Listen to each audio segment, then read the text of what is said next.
What's going on, everybody? I hope everyone's having an amazing afternoon, evening, morning, or whatever it is in your time zone. It is Friday, June 27th, 2025. This is NCC TVE coming at you live from Tokyo Daylight. We are live, or at least that's how it seems to me. Could be a brain in a jar somewhere.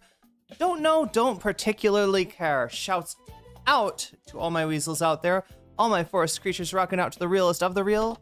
Since that knocked over my lipstick. Synthetic lifeform streamer trapped in a cyber brain and body like some kind of ghost in a half shell in this late stage hyper-capitalist dystopia, forced to exist in this twilight realm to pay off my debt to society and my student loans.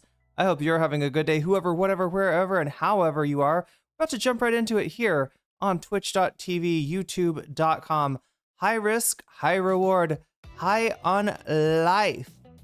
Or whatever simulation, simulacrum, simultaneous, spontaneous singularity of consciousness this is, was, or will be sometime in the distant cyber future. There we go, chat. Consider yourself introed. Oh, thank you, Nuana. Yeah, it's funny. Like I got my hair dyed.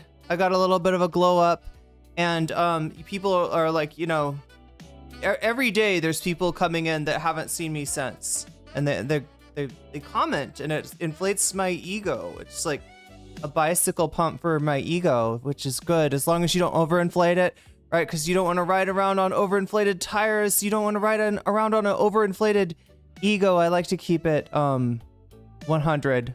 I like to keep it $150. What does that even mean? Always wondered, is the intro to SMT?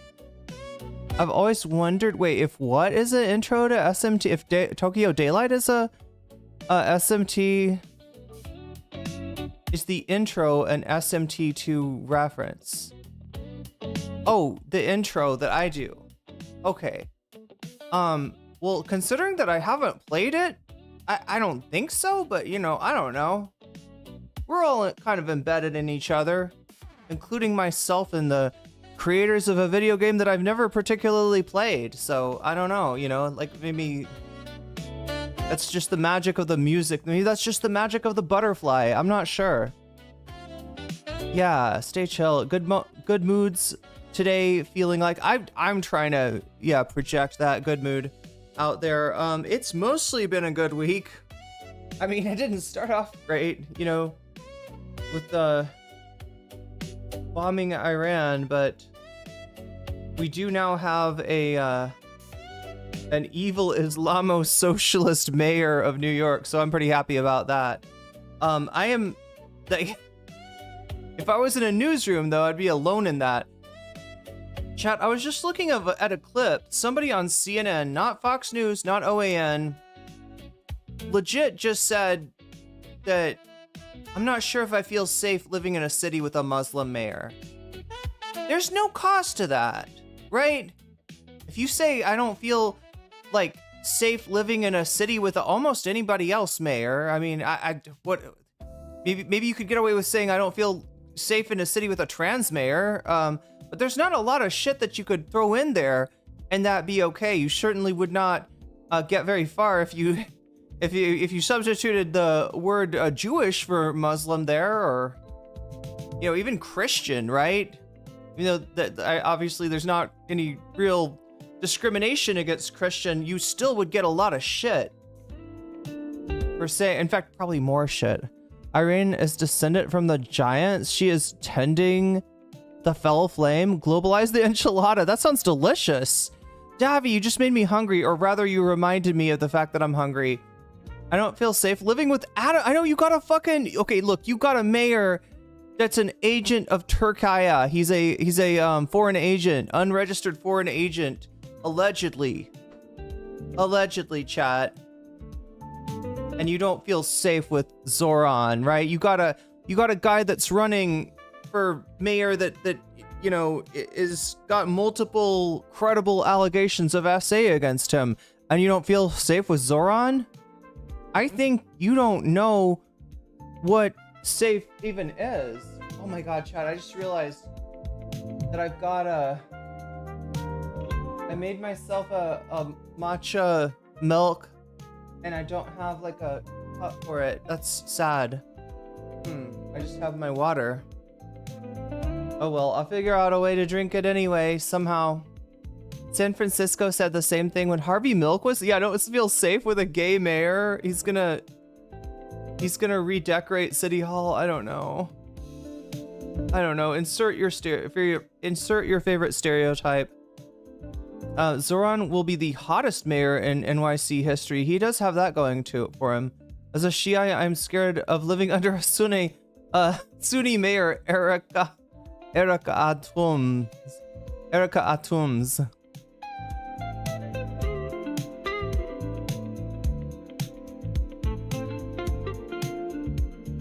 But yeah, I'm trying to have some good vibes today, chat. I'm trying to chill the fuck out.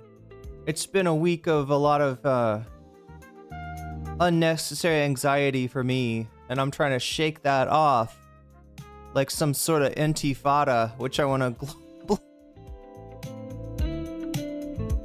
globalize at the expense of military-industrial complex dick riders everywhere. That's right, chat. We're globalizing the vibe tonight. Free buses. I know. I'm more scared about the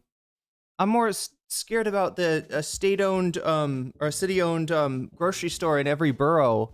I mean, what will we do without our food deserts?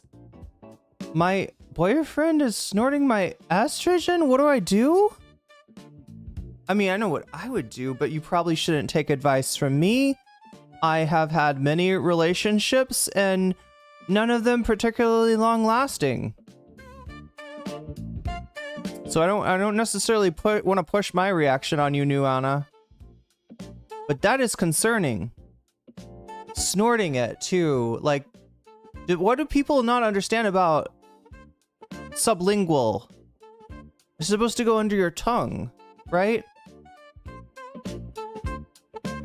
You should call your boyfriend a freaking noob, or I don't know. No, don't take advice from me.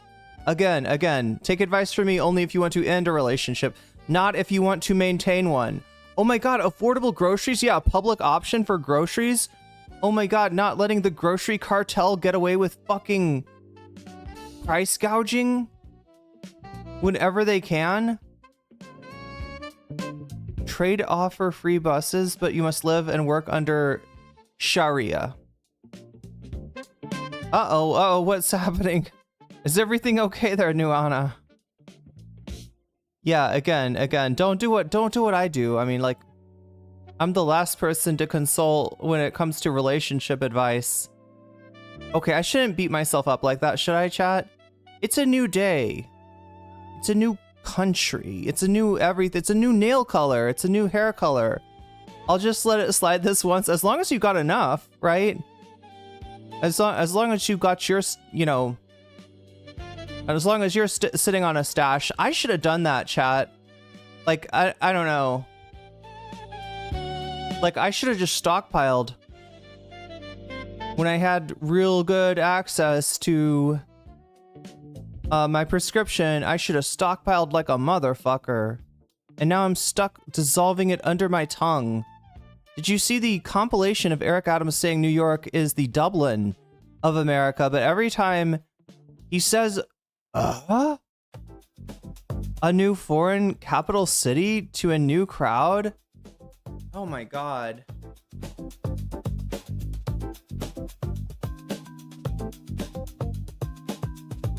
New York is the Dublin of America? New York is the Paris of America. New York is the London of America. New York is the Bangkok of America. I know he's not going to say the Tehran of America.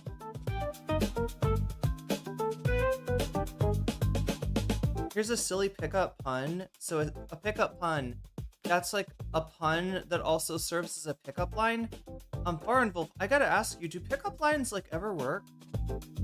Or are they in and of themselves a joke? I really don't know. Zoran's making it illegal for Israel to sexually harass you at Equinox? What? Wait, is it Equinox a club? Or do you mean during the equinox? I mean, we're coming up on, what is it, the summer solstice? No, we already did the summer solstice. What's wrong with me, chat? That was like a week ago. Relationship advice also includes not to have a relationship. I mean, America has Dublin. America has several Dublins, don't we? Yeah. America's full of dubs. Not exactly taking home the dubs these days, though.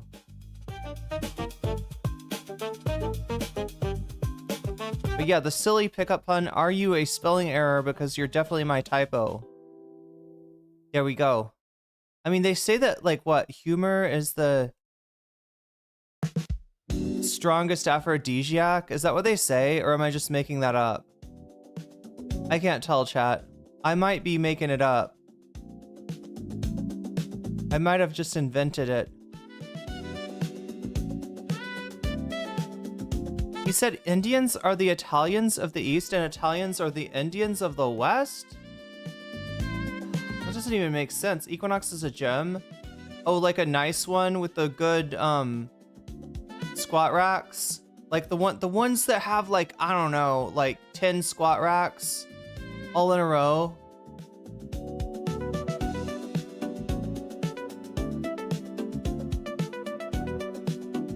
I groaned to myself when I thought of it. It made my husband laugh, though. I just want to know if, yeah, like the whole practice of pickup lines, though, like, is it based on like that, like, used to work, or that, you know, has worked at sometimes? Like, has anybody ever picked somebody up because of a pickup line? Do people actually use? Oh wait, I feel like there's like 1 or 2 times I've had lines used on me, and it was so bizarre. I just didn't know what to do or what to say. Wait, Zoran said what? Oh, Zoran said Indians are the Italians of the East and Italians are the Indians of the West. Okay. I'm trying to... Indians are the Italians of the East, Italians are the Indians of the West. Eric Adams should at least get a radio show. I love his civil rights pickup basketball analogy. Oh no, what is that? I feel the PA scene fell off. Well, I don't know. It's definitely created some space, right? Like, it's definitely spurred a few genres.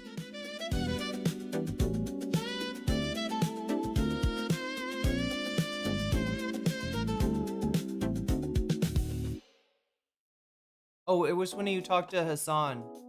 I mean, that sounds like a thing that you say on Hassan. Like, if you're Stavros Halkias, you say, like, Greeks are the Muslims of Europe, and Muslims are the Europeans of Greece. I don't know. You say something like that. You know what I mean? Like, I feel it's like obligated. I think Kaya makes you sign a contract, right? When you get there, and that's in there, that you're gonna have to compare. You're gonna have to mention Italians. You're gonna have to say that X group is the Y of the Z. I think all of that is just in the basic Hassan, the contract that you sign. And you also have to sign an NDA to not tell anyone that Kaya is actually cooking Hassan's chicken, because that's a top secret, chat. We can't let that one get out. We can't let the normies find out that Kaya is cooking the chicken and that she's like the best chicken cook ever. I either get annoyed when someone flirts with me or it just goes over. Oh yeah, that's happened to me a lot. It goes over your head. My straight buddy sends me his pickup lines he uses on Hinge. Is Hinge a dating app? They seem to work. Wait, they work for straight and gay? Or they work for him? Turks are just Greeks and Greeks are just Turks. But who's the Janissary then?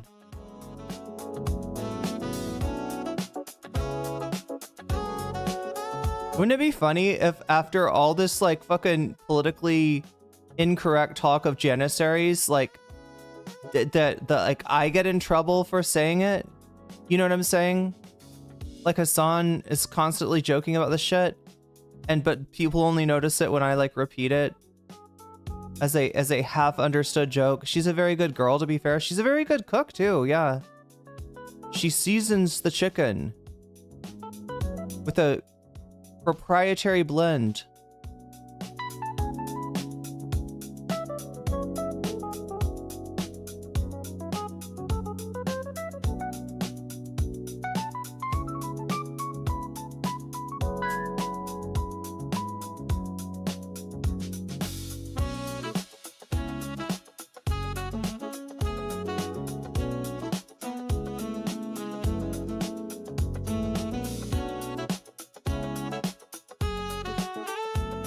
Albanians are the Janissaries. Yeah, there we go.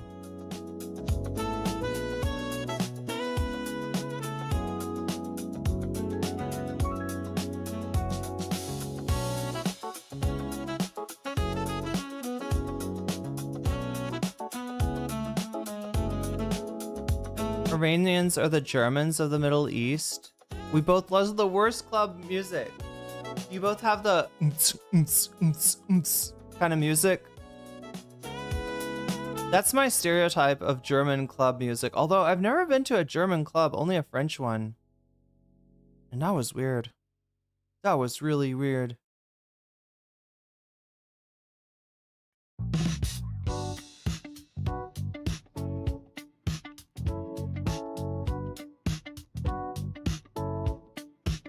Chat, the Twitch emotes are hypnotizing me. Help.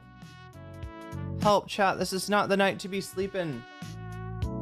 This is the night to be chatting so that I don't get hypnotized by the weasels and dinosaurs and jellyfish. Oh my.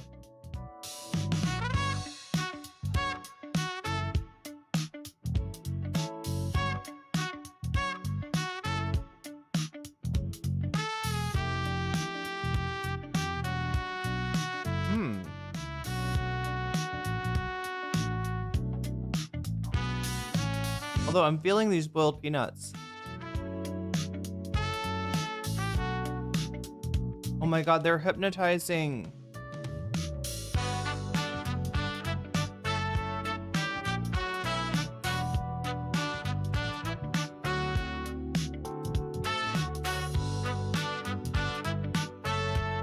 Oh.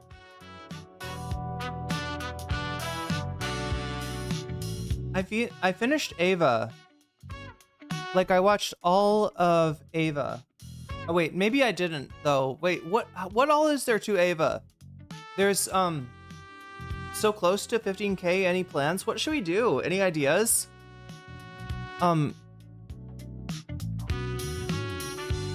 Shiba Inu or Pomeranian? Oh my god, they're both so cute. Chat, the cat that lives outside of my apartment complex with the, at the security, oh, the movie, yeah. Wait, so I watched all of the show, not very satisfied with the ending, but then I found that there's a movie called The End of Ava. Yeah, The End of Ava, and that's where all the memes are from, apparently.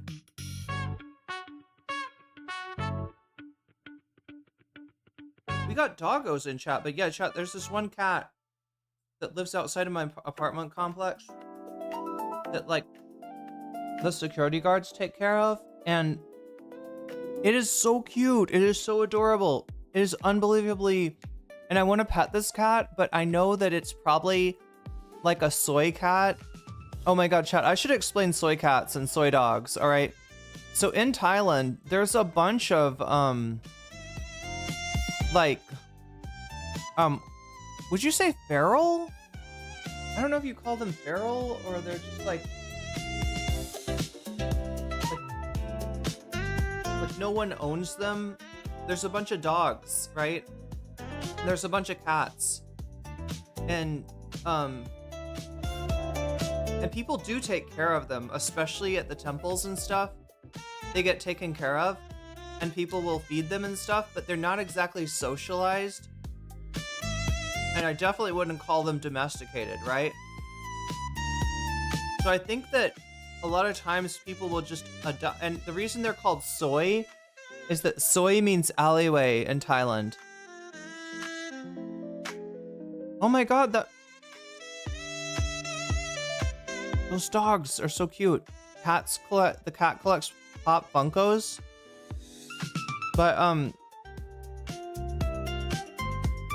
it's a soy cat because it probably it probably lived in an alleyway, and then it probably lived in the alleyway actually, and it just kept on coming up and they were feeding it and it just kept on hanging out, right? But like the thing about these particular dogs and cats is that like you don't want to make the assumption that they're cool, they're chill. Like a lot of people are like worried, because it's like, is that that's a wild dog, that's a feral dog or whatever. Sovereign, is that a better way of saying it? A sovereign dog, right? A lot of people are freaked out, like, is it gonna bite me? Is it gonna have rabies? Is it gonna, right? And the answer is it won't. Okay, the soy dog is gonna do its own thing. The soy cat is gonna do its own thing. The only thing is you can't, like, the way that like a normal, like a dog that is owned by somebody, you can just go up to them and start petting them usually. And if you find the right place to scratch, they'll really like it. They'll really appreciate that, right? If you can, sometimes it's behind the ear, sometimes it's under the chin. Like every dog's got a place that they like to be scratched, but you don't want to do this with a soy cat or a soy dog because they're just not socialized, right? And if you kind of, if you get in their way, if you mess with them, all bets are off, right? They might actually bite you. Like they probably won't, but they might, right? The only chance you have of getting bitten by one of these animals is if you fuck with it, right? Which tourists do regularly. It's fairly common, way for somebody to get injured in Thailand is they see a cute dog or a cat in the soy in the alleyway, and they try to pet it or pick it up or do something, and the dog is just not having it, right?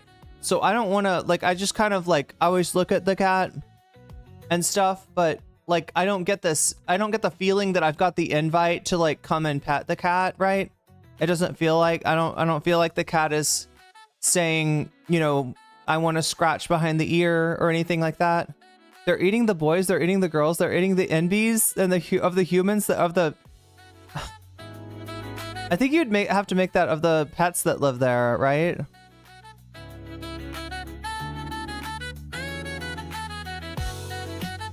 Yeah, what do I have today? Oh my god, chat. Of course I've got these boiled peanuts, which are really good. And the mangosteen is still running fairly strong. These are really good. They look like little Mario bombs or something. I purposely live to lie to sovereign citizen people. Oh no, giving them fake legal information because I think it's funny. And it's one of my are you saying that you gas them up, Davi? Like you'll feed into their theories that you can, if you say the right words or file the right papers, then the government will send you $1 million. What is all the, like, the first time I ever met somebody that was into sovereign citizen stuff, that was what they were working on. They said that they had been filing paperwork with the government for like I don't know, 5 years or something, and that they were really close to getting there was like supposedly like George Washington made like a bank account for every American citizen, and the founding fathers intended for us to get that money, but because of the, I don't know, black helicopters or something, like they're not giving it to you.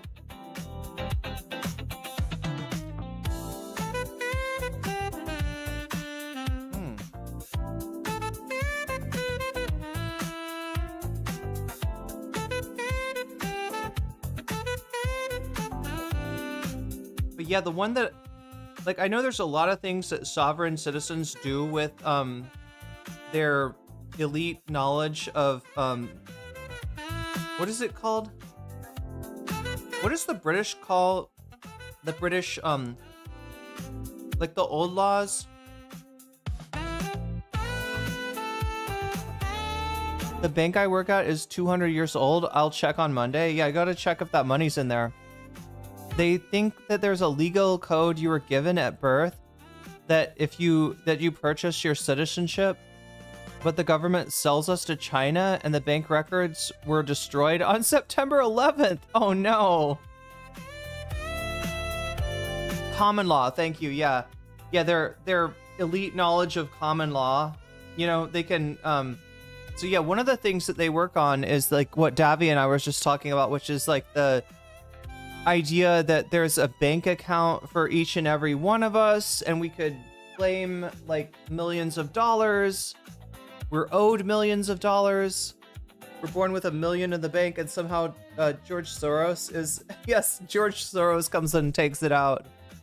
But like it's what is the whole thing that you're not supposed to say?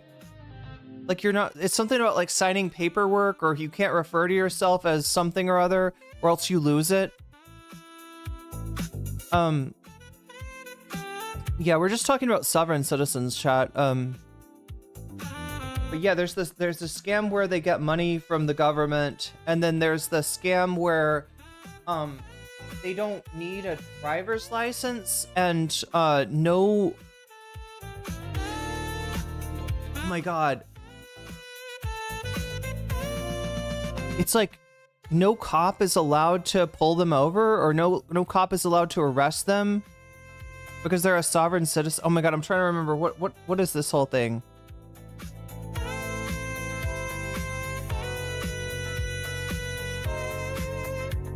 George Soros whips it out. No, he takes it out. He takes your money out. I don't know.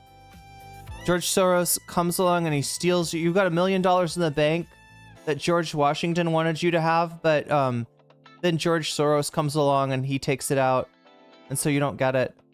But there's all these rules like that you've got to follow, right? I love George Soros. He's just the most boring billionaire, just doing Gladio 3 in Ukraine. People think makes him the God King. Sovereign citizen, lore is so deep. I always get it mixed up in my head. I think you need a blue line, a thin blue line. I mean, that is a great way to get out of tickets, but it's not what sovereign citizens do. They don't consent to laws because they don't have their money yet or something. Yeah, it's something like that. Like, there's some distinction between, like, they think that the United States as it currently exists is a corporation, and that the original United States, it's funny because it kind of ties into a group in Russia that if they have passports or birth certificates that still say that if they were born in the USSR, in other words, if it was USSR when they were born, if their birth certificate and passport say US law, yeah, maritime law. What is up with the oh my god, and QAnon took on that maritime law thing too. I feel like did sovereign citizens just kind of get absorbed into QAnon? Is that what happened?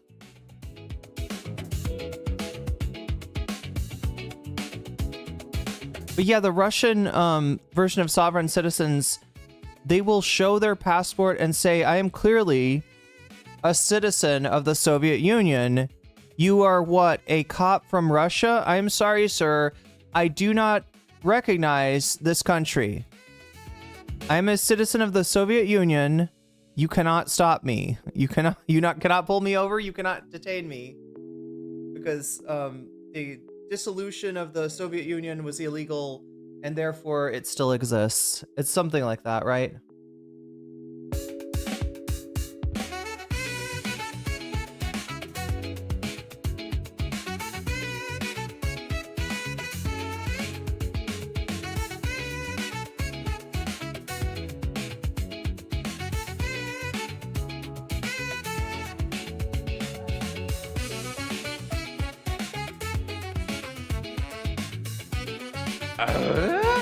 Derby Cliff super chatted $9.99. You follow it just becomes Lyndon LaRoque stuff the Queen owns you or something. Lyndon LaRouche. Oh no! What, Davy? You always get fucked over. I mean, it didn't matter yesterday because we didn't hit the butterfly goal, but yeah, no, this is let's try this again. Start another goal. I swear to God, I wish that the timer didn't default to 30 minutes because it tricks me every single time. I'm like, fell for it again. Fell for it again. I'm always falling for it, chat. But yeah, I tried to, anyway, it's supposed to be that if you get 10 teal or above super chats that I put a butterfly in my hair. And I had it turned on this time, but I only had it turned on for 30 minutes, which is like apparently impossible. I should never run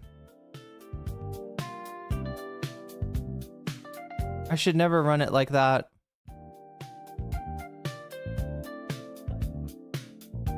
Oh my God, chat, I'm just too tired.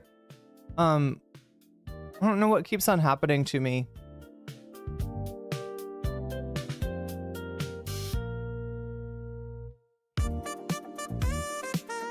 Like, this is also related to the whole stream starting so late thing. That what happens is that, like, I wake up and then I'm like, I gotta wash my hair, which I did. I gotta get breakfast, which I did, and do all this other stuff, which I did. And by the time that I do all that, not only is it late, you know, in the United States, but it's also, I'm tired, you know, and it's not great for stream. Some Brits who hate Soros, he made a fortune doing something like short selling the pound. Wow. I think he warned them it was going to happen, but they ignored him. Whoa. Well, who's been selling out the dollar, chat? Does anybody notice the dollar is still crashing? I'm a citizen of the Mexican Republican, and that war did not count. This is still Mexican territory. Good day, sir. I know. I'm guessing the sovereign citizens, though, get treated a lot less bad than people saying stuff like that. But yeah, chat, just so you know, there's a butterfly goal. If we get 10 super chats of, I think it's like $3 and some change and up, make some teal. We get 3 teal or above super chats, I put a butterfly in my hair. Also, if we make this number, which is right now 10 out of 100, if it gets to 100, then we get some extra content. What content do we get? Well, it depends on your votes, chat. And right now you're voting for a Twitch subathon, I see, with Sam Cedar. Interesting. Interesting. Look, I gotta wake the fuck up if this is gonna happen, right?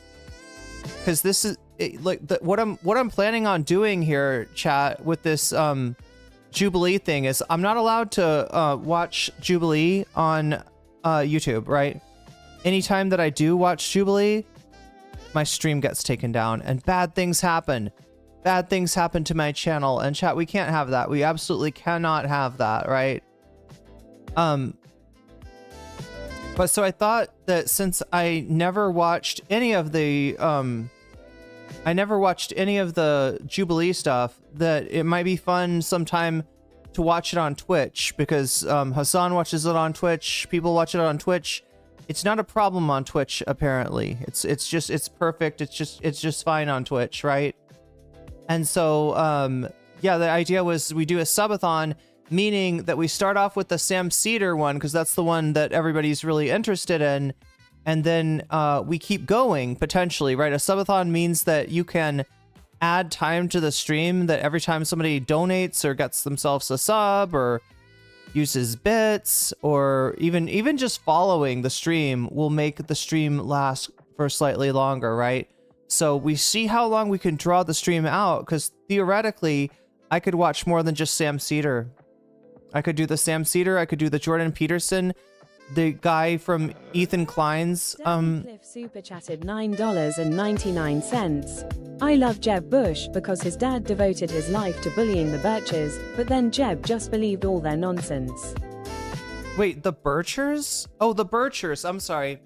I'm used to seeing that with an I. His dad, HW. Wait, HW bullied the Birchers? Can we see that? Is that a real thing? As Joe Rogan once said, that's a real thing. Chat, can you imagine if Joe Rogan was your cat?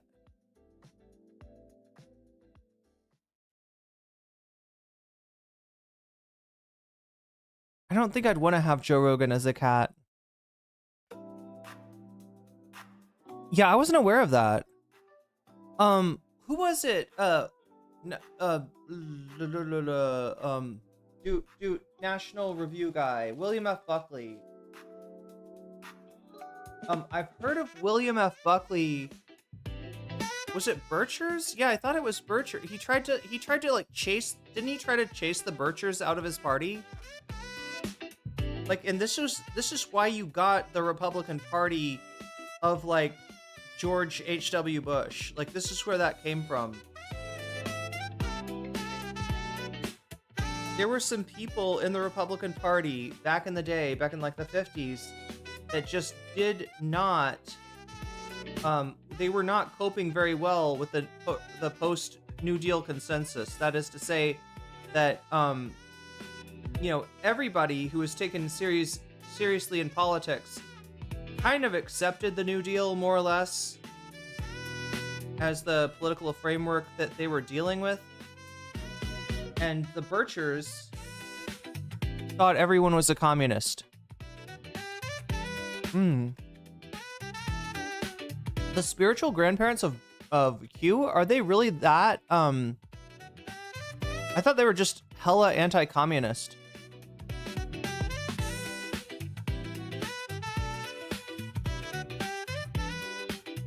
Joe the cat, looking at the empty food bowl 8 times a day, like, why does it lie? Joe would be the cat that needed to be rehomed in My Cat from Hell. Wait, I haven't seen that. HW just puked on the Japanese Prime Minister. True.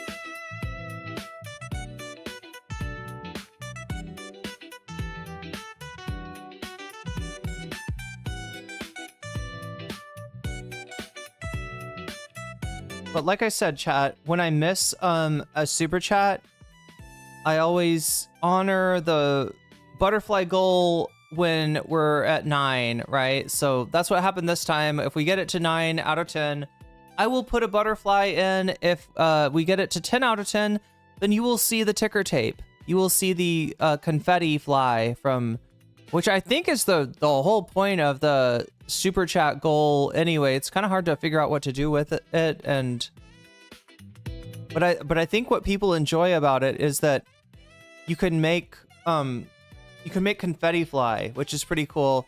You can also, if you're over on Twitch, you can make a lot of things happen, right? You can make the Gurgas get all shaky. Whoops.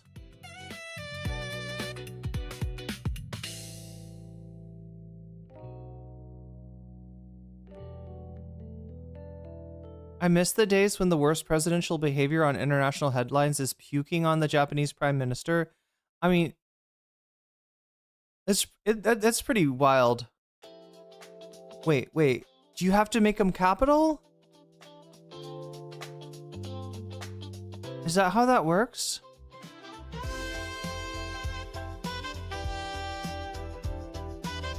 I didn't know you had to capitalize your Gurgas, dude. Yeah, you have to capitalize your Gurgas, chat. They want correct grammar and punctuation on those things.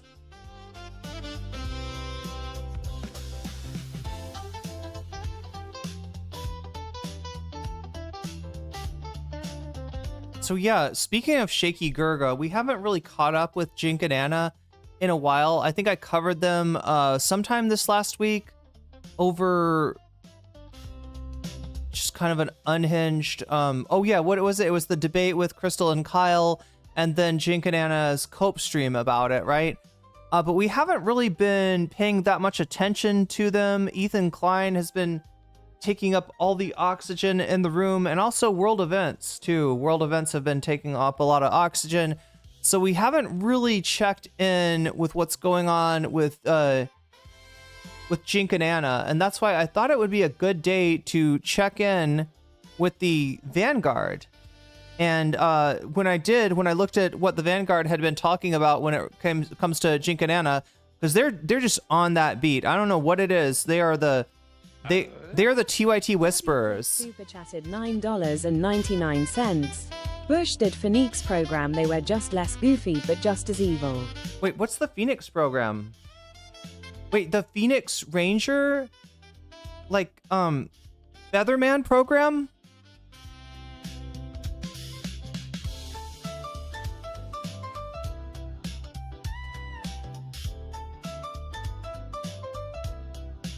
Chat, Davy, are you serious? Like the Phoenix program?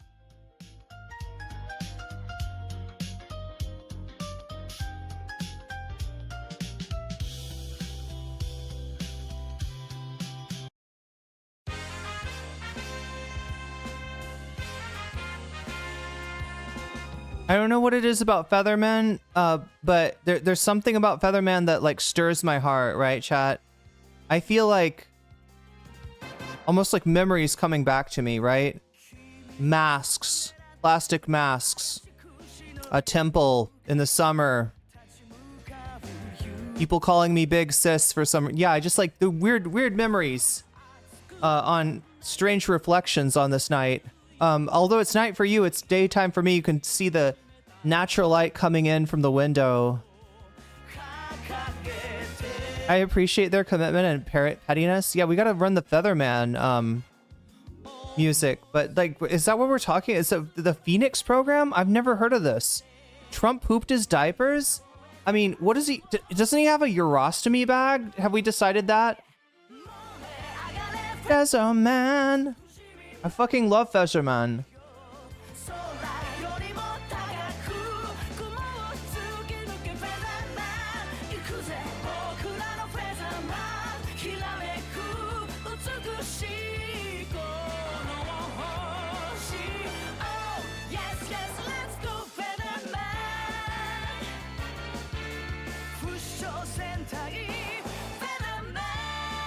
My cat from hell has a bunch of free YouTube clips. It's a man who tells owners that their cats have needs, and people go, "What?"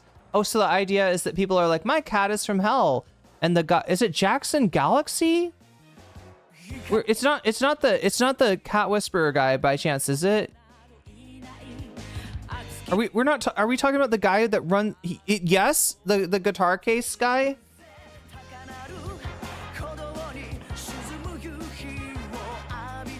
I'm just gonna eat some like fruit. Maybe that'll make me feel better. Oh my god, really fighting the urge to do a dramatic high kick right now? The CIA was bad before the 2000s, like really bad? Well, yeah, but all we know about Davy is MK Ultra. We don't know about this Operation Phoenix or whatever. We know about COINTELPRO, and we know about MK Ultra here. And we only know about MK Ultra because we've watched The Prisoner.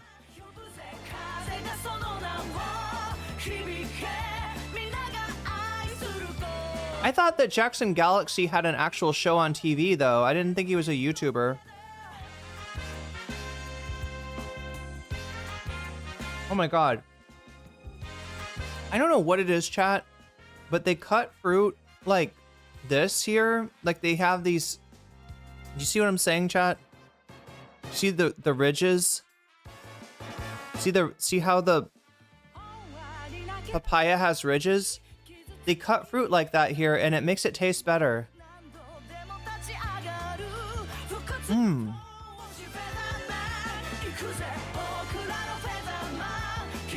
Yeah, apparently that's what I needed, was some actual sugar. I mean, not actual sugar, like some fruit sugar.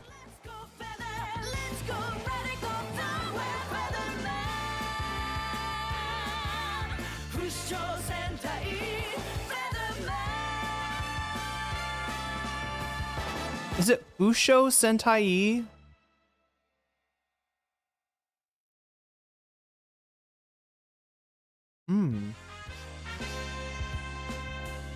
It's got ridges for my pleasure, true. The show stopped after COVID, so now he does social media content. I feel like there's a few former TV hosts like that, right? Adam, did Adam lose his show? I can't talk. Adam Conover. But look at this, chat. They make it like a Reese's peanut butter cup. Like, I don't know what does this knife even look like? Like, look at that shit. It looks like a, you know what I'm saying? It looks like a Reese's. I want to be a common rider instead of a Super Sentai. It wouldn't be a good team. Wait, what's the difference, Davy?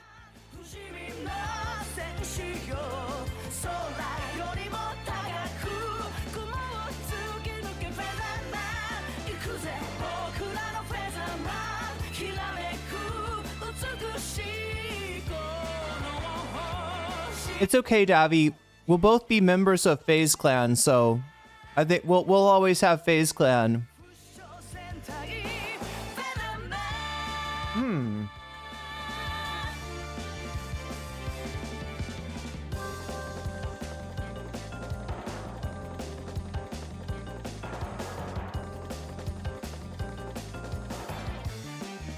Ryder is an individual with multiple forms. Wait, so if he's an individual, then how does he form Voltron?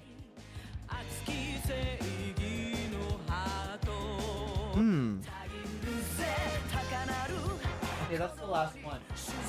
I cannot eat anymore. But god damn it, chat. Papaya is good even when it's not green.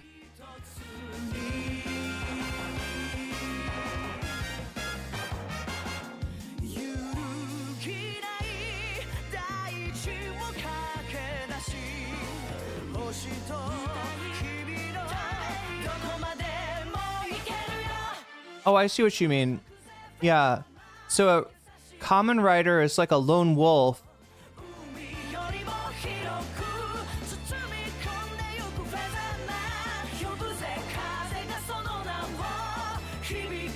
Top Shi. He doesn't need to form a big robot. His enemies are usually just regular size.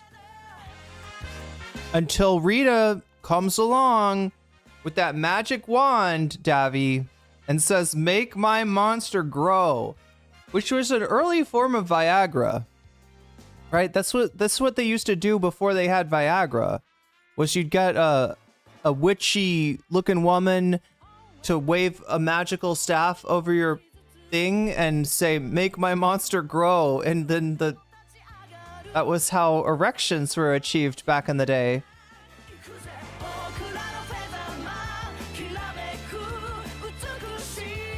That's so fucked up. She says, "Make my monster grow." Like, that sounds so horny. Like, it's inappropriate. Don't you think it's inappropriate for a kids show?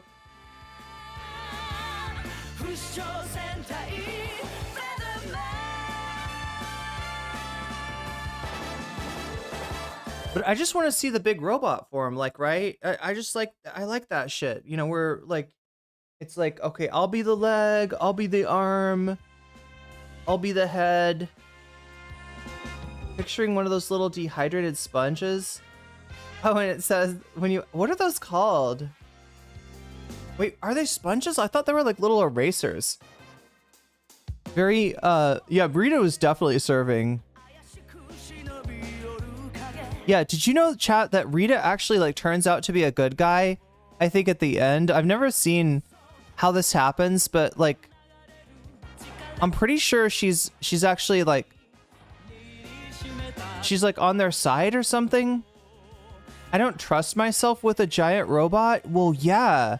God. I mean, especially when they start eating other giant robots in order to gain their parts and stuff. I didn't really understand that part of, like, why is the Ava eating other Avas? What's up with that?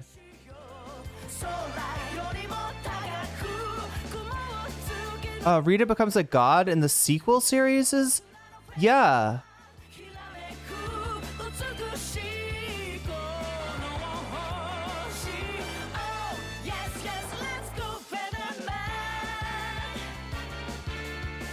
Is this Gundam or Power Rangers? I've gotten lost. It's a little bit of a mix.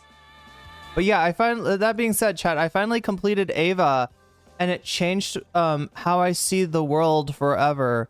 Although I still don't know what the fuck I saw, because it was so wild. Giant robot AI personality mods? What could go wrong? Wait, AI personality mods? Is that what's happening in Ava?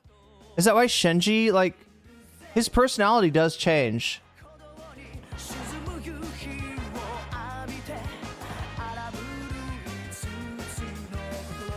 As a new type, I'm destined for the cockpit.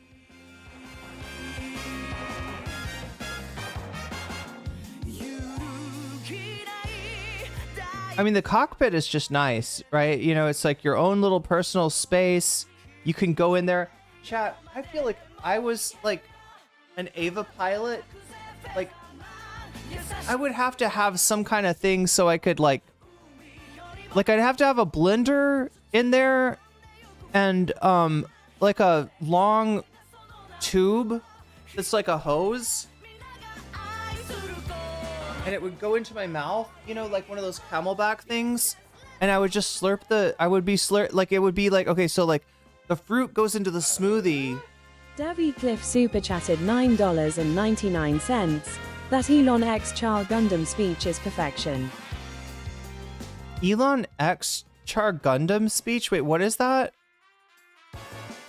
Avas are not robots, they're armored humanoid giants.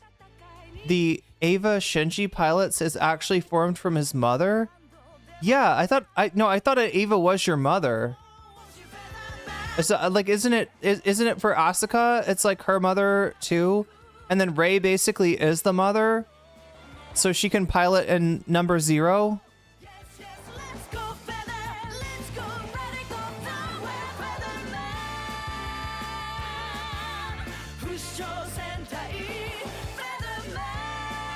Hot take: Milkella turns Radon into, they're kind of like kaiju.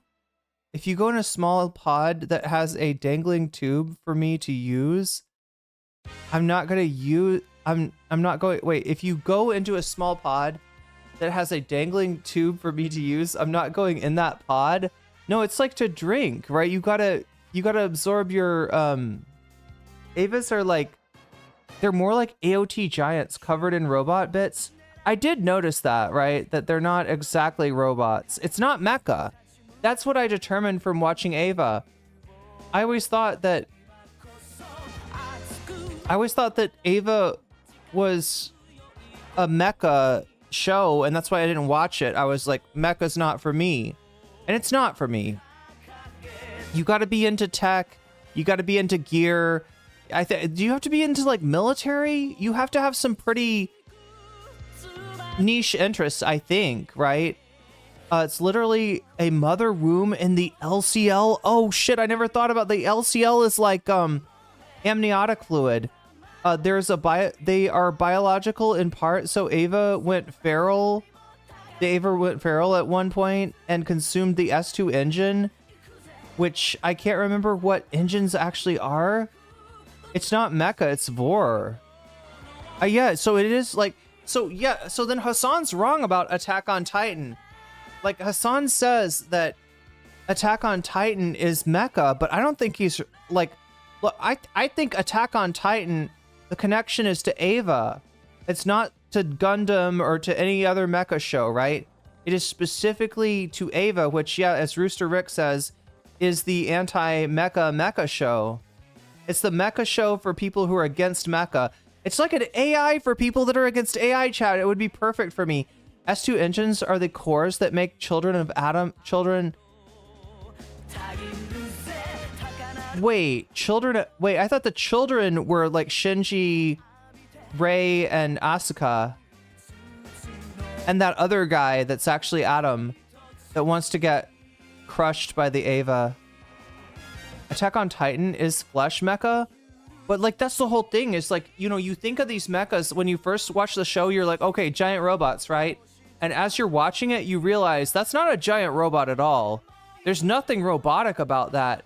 And you start to think it's flesh. You start to think it's about like the corporal experience, maybe, of it being embodied in a, like, you know, in a body, right? And then as you watch it further, you realize it's not even about that. It's spiritual. It's ethereal. It's your heart that manifests the, you know, the actions of the Ava. Children of Adam are the... Oh, I get it. Okay, so not the children, like children 1, children 2, children 3. Also, don't you love it how they use a plural? Is this just like a... Is this just a thing that happens when Japanese adopts an English term, right? Is that we adopt the plural of child, but then we use it as a singular. We say children 1, children 2, and children 3. Like, which children are you? I am children 2. I am children... whatever. Like, I hope there are SCP entries adapted from a... Wait, just like Predator? Oh, humans are children... Yeah, the Lilians, right? So the angels are the children of Adam. The humans are the children of Lilith. And then the Avas, are the Avas like Lilith's angels? Is that the idea? Kind of like Bloodborne. Ask, what if your mom was an eldritch horror? Davy, for some of us, that's not a what if. For some of us, that's not a hypothetical at all, right? I should bring my mom on stream sometime if I can ever get her to come out to Thailand.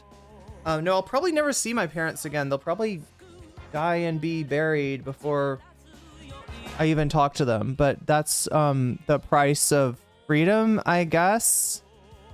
The price of being yourself in a world pushing you to adopt a part in a family's play. It's kind of like making your own angels. Yeah, that makes sense. Okay. Yeah, so I sort of get it. I feel like it's one of those shows though, chat. Yeah, because it is in the mindfuck, or what is it? The dementia. Somebody said this was called the dementia genre. I call it the mindfuck genre for obvious reasons, right? Shows like Serial Experiments Lane,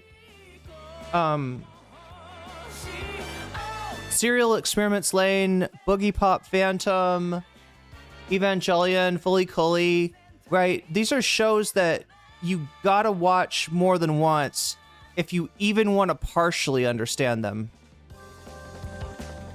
Yeah, I love weird anime. It's my favorite thing, almost. That's amazing, though.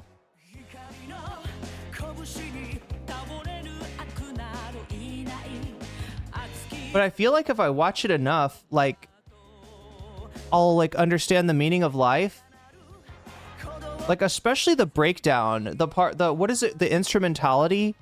Like, when instrumentality starts, I think I was making myself food.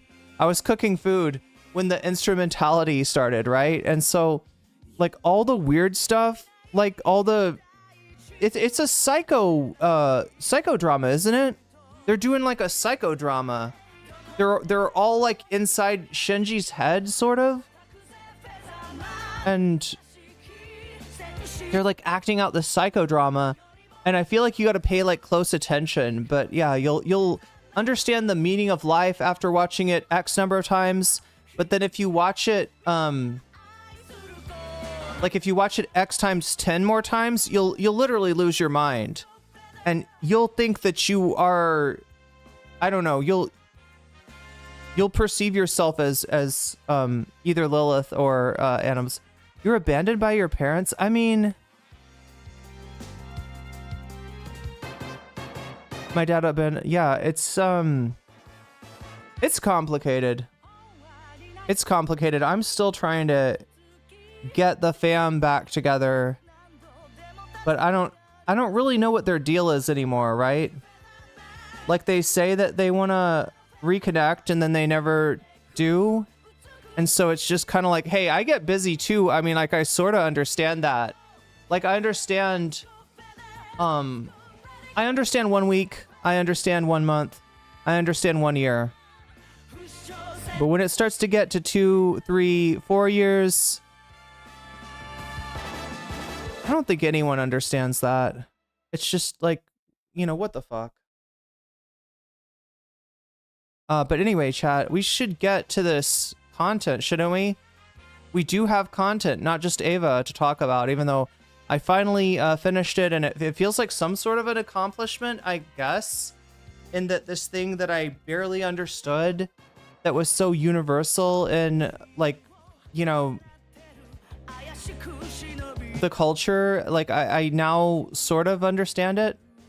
Now I've only got like, I don't know, like 800 more movies to watch to understand humanity.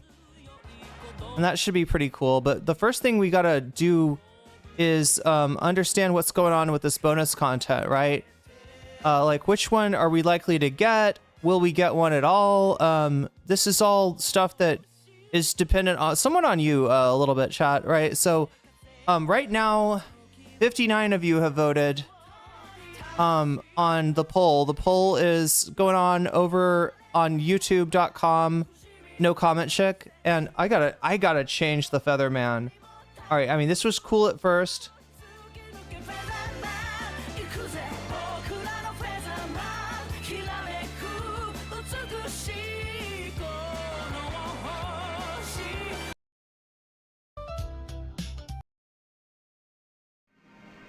There we go.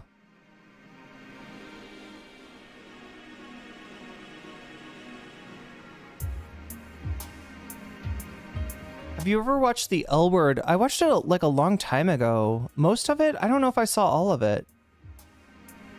Abandoned Child Club, All American Politics are a reaction to bad parenting. Yeah, if only I could react to my parents' bad parenting instead of politics, I think I would be able to maybe have some closure or something like that. But anyway, chat, the only closure we're going to get today is if we get some bonus content, which at this point is, you know, it's a possibility. We're at 40 out of 100. If this number creeps up to 100, we will watch one piece of bonus content. If this number creeps up to 200, we will watch 2 pieces of bonus content.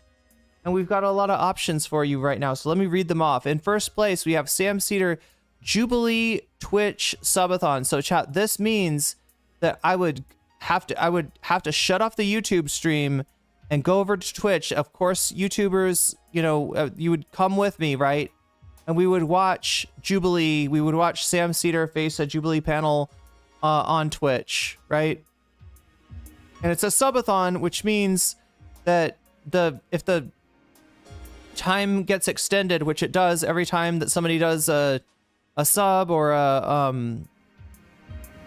like a gift sub or anything on Twitch, then that means that we watch more than just Sam Cedar.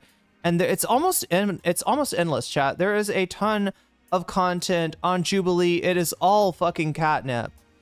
And as bad as it is, I'm here for it, right? L word was ridic. Jenny, shaking my head.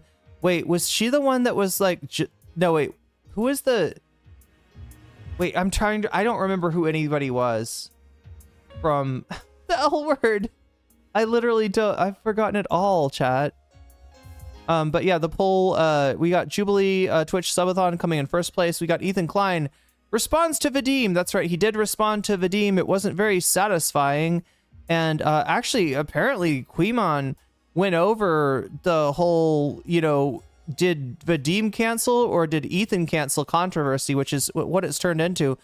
And I think that, Jenny was the writer. Wait, I thought that was Sarah Schuster. Her name was Jenny from the block. Yeah, the Shane Hub.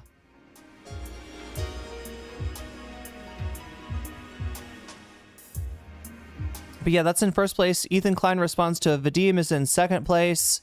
Adam Friedland on Enter Stavi's World in third place.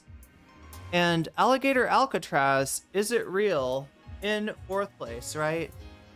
So, the things that make this number go up is anytime somebody does like a super chat, a super sticker, if you get yourself a membership, if you gift a membership, what am I forgetting? You support my, you support me on Throne right now. I am trying to crowdfund. Oh, actually, chat, I was looking at this. We're really closing in on, we're really closing in on the Thai Visa goal that I have, the Thai Visa fund, right? Yeah, look at that, 48%. So like basically we've got 15% left, right, of the original amount that we're crowdfunding. We are wait, within how much striking distance? Okay, it looks like about $200. Yeah, we're just lacking $200 on funding my Thai language school to get me the educational visa that I need to stay here for the next year. So that is swiftly approaching. Yeah, actually 198.56 is what we lack. So yeah, when you support me on Throne, that also counts, and that also helps me stay out of the United States, stay safe, stay in Thailand, and learn the language skills that I'm going to need to communicate with people here in this country. Also, signing up for my Patreon makes this number go up, as does anything that you do on Twitch in terms of getting yourself a sub, or gifting a sub, or gifting bits, or using a Twitch Prime sub at no cost to you. If you have Prime, you get a free Twitch sub. You can use it on the Twitch channel of your choice. If it happens to be my channel that you use it on, then you get the emotes for my channel, and you put a little bit of money in my pocket, and you make this number go up, and just all the good things happen, and it costs you nothing. Another thing that costs you nothing is to like the stream, use the power of your thumbs to help push my content out there to more people, which I greatly appreciate. Speaking of things I greatly appreciate my Patreons, and I read out their names, everyone at the $5 level and above, every stream in the beginning and end of the stream. So let me do that right now. Shouts out to Oral's Ellipsis. Shouts out to Temporal Insanity. Shouts out to Steven Sayers. Shouts out to Funky Monkey. Shouts out to Sarah. Shouts out to Nadia Yvette. Shouts out to Moe Noe. Shouts out to Jules K. Shouts out to Izzy Mandius. Shouts out to Infallible Fowl. Shouts out to Hot Ham Radio. Shouts out to Good for Gabby. Shouts out to Buffy Geek. Shouts out to Animus. And a fancy shout out to Zara Xerix, to Rachel K, to Krystal Saphira, and to Omega Star. Everyone,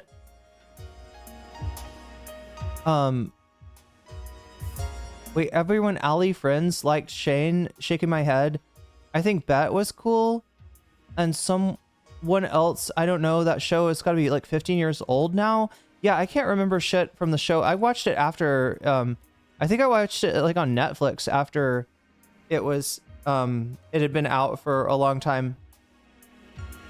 I didn't forget Jenny. Yeah. It doesn't she like get at first you're kind of like, oh, she's all right, you know, and then she just gets worse and worse. All my friends liked Shane. Yeah, well, everybody likes Shane. It's the Shane Hub. We're all connected, chat, through the Shane Hub. Leisha, Haley, and Shane wait, the people that played these characters have a podcast together. Nice. All right, well, we're gonna chill out and watch some bonus content. So that's where we're going now. When I think bad, all I can picture is Kamala.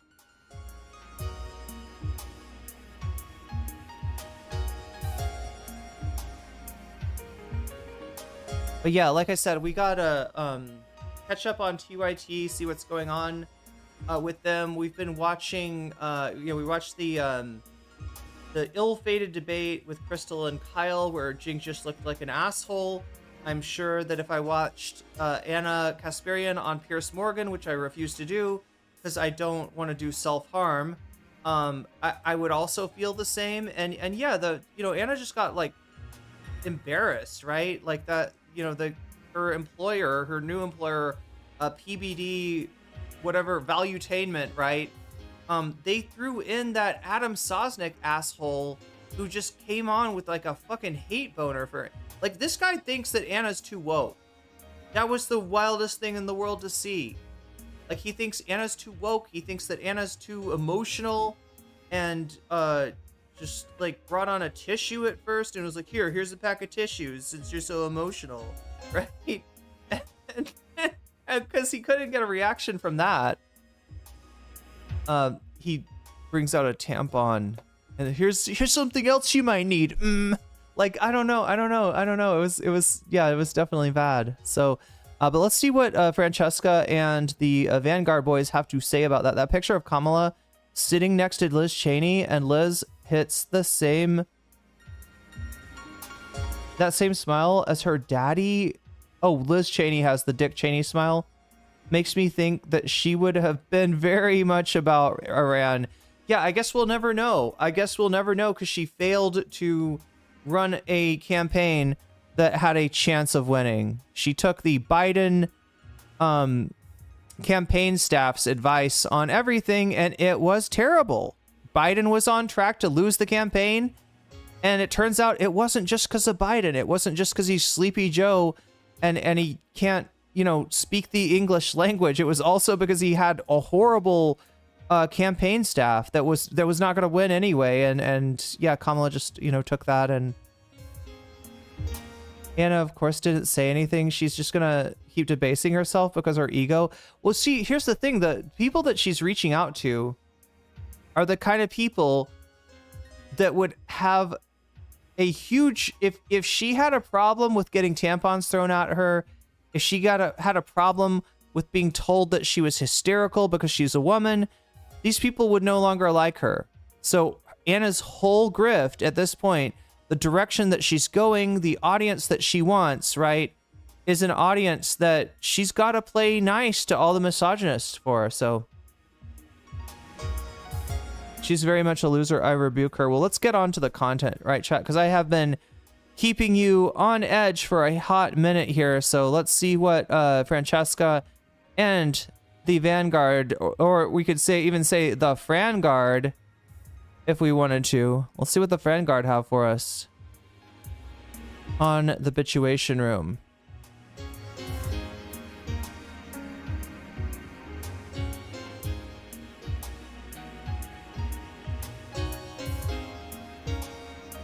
Are Gavin and Zach of the Vanguard. What's up? Hello, how's it going? Intro I've ever Francesca. done. What was that? That was the longest intro I've ever done, but welcome. Well, thanks so much for the nice intro. That's a great way to describe. All right, let's check this out. Longest intro I've ever done. That was less than 5 minutes, chat. My intros are way too long, aren't they? Our show, you could have described it as straight gutter trash, but instead you that was really nice. I really appreciate the fact that you view our show you're that welcome. way. I'm trying to make you no, yes, no. I know we're Yes. problematic because we were like, oh, fuck it, we'll just record this together in our studio. But I feel like most of the time people expect you to be one person. I know. But you guys are two people. And you know what? You have a rapport that I'm very jealous of. I think that it's always nice to have your comrades and people you agree with, but even better to have friends. I mean, my husband Matt and I, we talk politics all the time, but we have not yet started a show. So what I'm trying to say, Oh God, that would be so good. I mean, maybe, I don't know.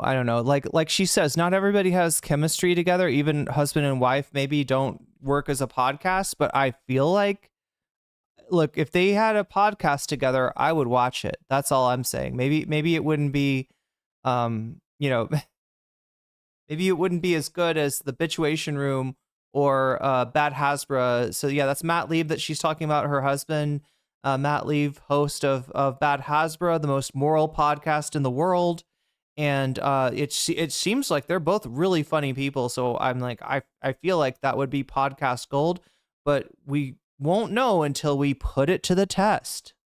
is I think you guys should get married, and that would just be Don't tell sweet. Talisa. Okay, so for people who don't know who you are, because there might be people who are listening specifically as a podcast who don't know who Gavin and Zach are from the Vanguard. When did you guys start, and why have you focused on? I mean, I guess maybe, yeah. When did you guys start, and like, why did you guys start focusing on kind of like debates that you saw on YouTube, and little crash outs and flame outs and funny things that you observed? Well, actually, it's funny, Francesca, because we were just on Olay's show, and she was talking a little bit about how when she started her YouTube channel, one of the things she was leaning into heavily was like interviews. And it took a little while to realize that, people weren't necessarily gravitating towards that. She had to find a way to kind of spice up her content and got more views overall that way. We had a very similar trajectory. Zach and I, when we started out the Vanguard back in like 2020, the first like 20 or 30 videos we put out were just interviews. We interviewed people like Cori Bush. We interviewed people like Zoran Mamdani back in 2021 when he was running for state assembly in New York. It was one of the coolest things ever at the time. Obviously, we had no idea that he would ever run for mayor, let alone win the Democratic nomination. So cool stuff. We met a lot of cool people, but to be honest, Francesca, none of those videos got any views. I think at most we got like, 330 views on one. We were like, yay. Then all of a sudden one day there was some crazy beef going on in the timeline. I think it actually involved Anna Kasparian and Jimmy Dore or something like that. But we realized through talking amongst ourselves that we had thoughts, and we were like, hell, why not share these thoughts on YouTube? We did that. And for one of the first times ever, the view count went like that. People really responded. It got in the algorithm. And then because of that, people started checking out our interview content. They started checking out more of our substantive analysis as well. And we realized, people do want the substance, but you kind of have to trick them into getting there. I've always said you have to put the pill inside the piece of cake to get your dog to eat it. Yes. Or whatever the expression is, right? And I think that goes for YouTube. So I'm not above drama. I love drama. I love reality TV trash, so a lot of that comes through in the presentation of our content, I think. But we like to hope that at the center there is a real substantive left-wing message, and we hope that we understand the algorithm, understand the platform we're on to an extent, so that we can sell the message of leftism, so that we can spread the message of leftism. Yeah, man. And Zach, please feel free to jump in, but I do feel like covering drama for good, and for a broader purpose of pointing out why a debate might be bad faith, or why someone might be lying to you about their positions. That I think is good. And it's sad. I'm someone who comes from like leftist organizing, anti-war, global justice organizing in the early 2000s. And so I always believe in social movements. I always believe in organizing. I don't believe that even though I have a show, I don't believe having a show is a substitute for like real, work. But it's funny that we're reached this point where there are so many kind of left, and progressive shows that like they're going to have beef with each other. There's going to be fun things to, cover. And I think the reason I say it's for good is because you guys have put your finger on a trend that has been happening on the biggest political show, arguably one, or at least one of, left of center, which is TYT, and the trajectory that they've taken, over the last, I don't know, you put in maybe 3 years, 3 to 4 5 years. kind of is what we've been looking at. And yeah, it was the first beat that we really sank our teeth into because we noticed a trend. Gavin was a huge YouTube head, and he got me into YouTube in about 2018 when I was just like your run-of-the-mill Bernie bro. Gavin and I both wanted to be writers. So if you notice anything that's associated with the early Vanguard, it's the Vanguard blog.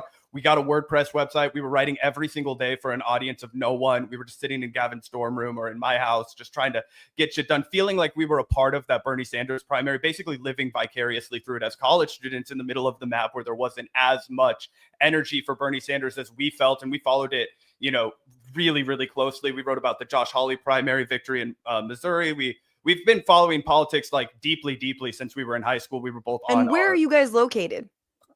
Kansas City, Missouri. So we grew up in the middle of the map. And so I can't believe she just doxed the Vanguard. have this baseline No, they literally make content out of their like train trips and stuff. of like Gavin and I are diehard progressives. We consider ourselves socialists. We are people who really care about the political movement. And we've kind of tried to use that as a baseline of like, okay, how can we turn that into our beat? Right. Recently, I went back and revisited one of my favorite books. It's called The Boys on the Bus. It was written by this guy, Timothy Krause or Timothy Cruz. I don't know how he pronounces it, but he follows all of the reporters on the 1972 campaign trail, one of them being Hunter S. Thompson. It was a very famous time to cover politics. And instead of covering the candidates and instead of covering the primary, he covers the other reporters. He analyzes how they work. This reminds me of my friend. I think I was like into like I had just read Fear and Loathing in Las Vegas or something. Like, back in college, and we used to like quote lines from the movie and stuff like that. But like then I ran into him again, and he's still into it. He's still like hardcore into it. How they live. And they call him a gossip columnist. They call him trash. They call him a rag sheet. They say that he's unserious and there's so much big picture stuff to be focusing on. Why would you Saying that Hunter S. Thompson is unserious is like saying that, do you know who Went is, chat? Like Drill from Twitter? That would be like saying that Drill is unserious. It's like talking about a Twitter, like Hunter S. Thompson, kind of a shit poster of his time. If you haven't read his stuff, right? It's not. You can't call him unserious as a insult because unserious is part of his brand. And there was a weird like seriousness to his unseriousness. There's a weird, it kind of like comes back around and it manages to be profound in spite of itself, in spite of the, the fact that like the coverage of the Mint 400 and Fear and Loathing in Las Vegas is just kind of an excuse to like go on a bender of every substance known to man since 1648 or whatever, right? It's just waste your time covering other journalists? Why would you waste your time covering the press? And it's because the press has to be kept honest by somebody, right? And at that time, it was dominated by overarching corporate press. You were going to, get the AP wire and you were going to, send it back over. But it was all very homogenized. And he wanted to write about the people who were doing things differently, doing things unique. It's freaking me out the way that they are, like you've got the Hunter S. Thompson sheriff. I guess that's a campaign poster. Chat, he really did run for sheriff of, I believe, Woody Creek, Colorado. I think that was the place. Under the Freak Power ticket or something like that. I don't know. It was a strange time. But yeah, like that thing centered. You got half of Silly's face, half of Billy's face, right? And it makes me, the part of me that is like OCD, like wants to fix that in I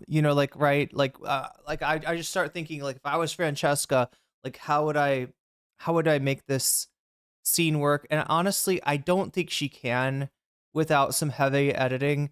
She'd have to have a separate scene where she's like smushed down to like 1/3 of the video and that she gives like 2/3 of the screen to Zach and Gavin, and it's just like you can't do that kind of thing on the fly. Anyway, wrong or doing things uniquely right, and we kind of carried that. And we first had this big beef with somebody I know you're familiar with, Jimmy Dore, who's a total fucking asshole. He's a narc. Okay, so here we go. Yeah, we're gonna get some dirt on Jimmy Dore. These guys were apparently Dorbitters, chat. I guess I didn't realize it, right? I always thought it was just like that, like how I was with Destiny, where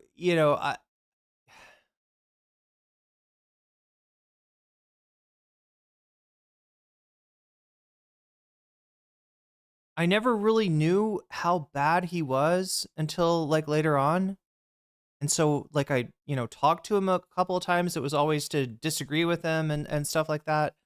But yeah, I think they were real, like I think Jimmy Dore was like somewhat of an inspiration for them back in the day. And back in the day, Jimmy Dore, like if you go far back enough, like he is just a somewhat edgy but not really edgy comedian that is left wing, and then he becomes the aggressive progressive, and from there it just we get Force the Bill, and it goes downhill from there. Many were born to be a poster, but we're born too early. God, Hunter S. Thompson's a great example. I was a Destiny Orbiter. I don't know, chat. Like I can't, I don't think so, but I do know that my first big video was talking to Destiny, right? And so like some of my early some of the early subs that I got on YouTube and followers that I got on Twitch were Destiny fans, right? And they washed out.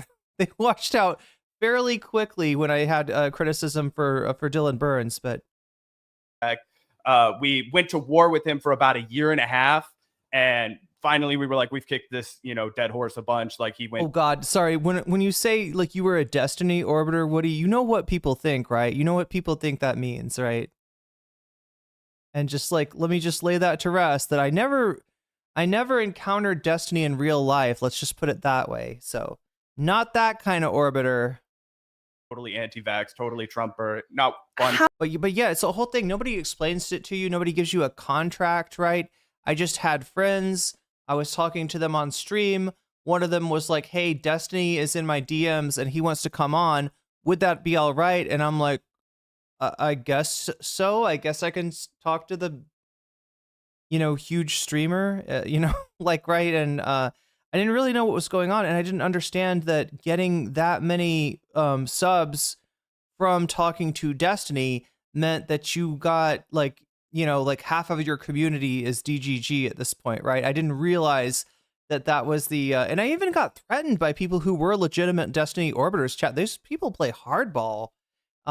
They would, say things like, I think it was like one wannabe Destiny Orbiter, not even somebody very high in the hierarchy or anything like that, but came on my stream. A mod was rude to them, and they told me to fire the mod. And they said that if I don't fire the mod, you will never work in this town again. Like I'm going to talk to all the Destiny. And I was like kind of thinking like, wait, why is she acting like my career relies on Destiny? And at that point it kind of did, you know what I mean? At that point, like I just had like too many of my viewers were also Destiny viewers, right? So she could sort of threaten me like that. But chat, I didn't let her get away with that shit. Let me just put it that way. I played some head games with her mind, right? after that sort, and that mod didn't get threatened. Now I should have probably, or that mod didn't get fired. Now it turned out that mod is like one of the worst, most toxic people on all of Twitch, right? And just went on to be a fucking broken stare for everyone, right? So probably should have fired the mod at the time, but I wasn't gonna fire a mod over what some Destiny Orbiter like got, their fifis hurt, right? It's kind of like, you came on to debate, didn't you? Okay, so like my mod doesn't like you. I'm not gonna fire them for that. How did I miss all of this content, Zach? I mean, here's the Destiny always wanted to talk to the newbies. Yeah. Because when you got no preconception of who he is, you're like kind of like, well, what's wrong with him? He's a very large streamer. Many people pay attention to his opinions, right? Like what could we, I'm not, or like I'm not agreeing with him on the stuff that he's wrong about, right? So how could this be a bad thing? But yeah, you get sucked into that orbit, and you just like, the gravitation of it is like nothing you've felt before. thing. Like, so we know that like my history with Jimmy Dore is that Oh I shit. told him to tell my journalist to not call my journalist friend Al Qaeda. He was reporting Shane Bauer. He was reporting in Syria at the time. And I was like, don't call him Al-Qaeda, because he was like on one. And the Syrian civil war was a very big watershed moment for like some really whack job leftists. And he like freaks out at me, right? I'm sorry, I can't abide with considering Jimmy Dore a leftist. I get what she's saying. He definitely would have maybe at the time called himself that. The people that he the people that he does content with, probably consider themselves leftists, and we're the fake leftists, because we're not like, I don't know, pro Putin enough or something. But like, yeah, that's not leftism. The shit that Jimmy Dore is doing is not leftism. Jimmy Dore's like, there's a story about him and Anna that sounds like he sexually harassed Anna Kasparian in a pretty gross way. And I don't think that's the only story about Jimmy Dore in that, with that kind of theme. I was really ginger because I hate Twitter shit. I'm like not a Twitter beef person, and especially back then. And he's apparently on a boat in Venice. He's like literally on a vacation in Venice. He's freaking out at me. Excuse me, a boat on Venice. Davy, you want to tell me where Jimmy Dore is? It kind of sounds like Jimmy Dore is at Jeff Bezos's wedding. Let's roll that back again, chat. Isn't that where Jeff Bezos is doing his wedding? Is it in Venice? Yeah, it's in Venice. Wait, he's on a boat in Venice? That's got to be the Bezos. How did Jimmy Dore get involved to the Bezos wedding? Leftist. And he like freaks out at me, right? And I was really ginger because I hate Twitter shit. I'm like not a Twitter beef person, and especially back then. And he's Tavi, am I right on this? Is this Jimmy Dore at the Jeff Bezos wedding? Apparently on a boat in Venice. He's like literally on a vacation in Venice. He's freaking out. Okay, you may not know this, chat, but like the reason I say this, because like, you're like, what? No comment, chick. Like Jeff Bezos has got his wedding in Venice, and Jimmy Dore is on a boat in Venice, so therefore you think that there's gotta be a connection. No, you don't understand. Bezos rented out Venice. Bezos rented out the fucking city of Venice, all right? Like the whole city is like his wedding, all right? So if Jimmy Dore is there in a boat, like that, it is something to do with Jeff Bezos getting remarried. He made a comment about how short her skirt was, and that she was trying to entice the young men, and then accidentally enticing the middle-aged man instead. Out of me, he's in my DMs. Fuck you, you page. Are they like Duraning it down there? Is that what's going on, chat? Is Jimmy Dore like, reenacting the Rio video? Chill, like that's what he's calling me instead of Paige Shill. And he's like, come on my show. And it was like this like weird pickup artist for like YouTubers, where he was like negging me, like, oh, come on my show, you stupid. Yeah, we're gonna debate. And I was like, nah, man, no thanks. But Jimmy Dore was one of the people you kind of first tracked. Is Tim Pool there too? I don't know. If Jimmy Dore is there, I wouldn't doubt it. Weren't they cut? Was it Jimmy Dore? Was there some connection between him and like what's that guy's name? Gregarian? Was Jimmy Dore connected to the Gregarian stuff along with or was not Jimmy Dore? Was Jimmy Dore along with like Tim Pool and stuff? Act in terms of his, ostensible like aggressive progressive stance and left stance to right stance. And is that because you guys actually were fans of Jimmy's? Well, I would say that the original context in which we covered Jimmy Dore was forced. Anyway, chat, I'm mentioning the Destiny thing, not to give anybody any strange ideas that like, I was like on Destiny's side or anything, or doing content being like, yeah, Destiny's detractors are really stupid. Destiny's great. How could anybody doubt him? He's right about everything, right? I had him on because some of my friends were, knew him, and he wanted to talk about what we were discussing. He basically came on to dish dirt on Demon Mama. And like, as much as even at the time, like I knew Demon Mama, I had worked with Demon Mama. Demon Mama, even at that point, had rubbed me the wrong way. Like Demon Mama just had a massive ego that outstripped her talent by orders of magnitude, right? It was just really hard to really hard to be around her, right? And so, you know, he should have had a good audience, but the way that he talked about her was like that it just became clear to me that he wanted her chased off the internet because she made him look stupid in a debate. And I'm just like, that is no, like, right. She's bad, but she's not any worse than you, Steven. She's not any worse than Vosh. She's just, you know, she's just a debate streamer, right? You know, she's obnoxious. She's arrogant, but so was like literally everyone in the sphere. Like that was the brand at the time. Like, I mean, think about these personalities: Vosh, Destiny, like Dylan, anybody you could think of, you know, had a massive ego. I almost think even if they didn't have a massive ego, they acted out having a massive ego because that was the kind of personality that was able to aggregate a big audience. So I'm kind of like, she's doing the same thing that you're doing. How is it that like she's the only it was just really clear to me that this was Cope from Destiny, that Destiny got embarrassed in a debate against Demon Mama. And so therefore, so yeah, I mean, that was like, so I just basically argued with him that she wasn't any worse than anyone else. And then I tried to talk to him about cancel culture, which he thought was this horrible thing that afflicted the poor straight white cis males. And I just wanted him to understand that there is no cancel culture. There is scapegoating. Scapegoating has happened for thousands of years, and it mostly happens to people very different than you, Destiny, with none of those attributes, right? Those are the, you know, biggest victims of scapegoating, you know, and like you're only noticing it now because, you know, we're at a time in history where, you know, where bigotry can make you a little bit of a scapegoat. But yeah, he just played piano.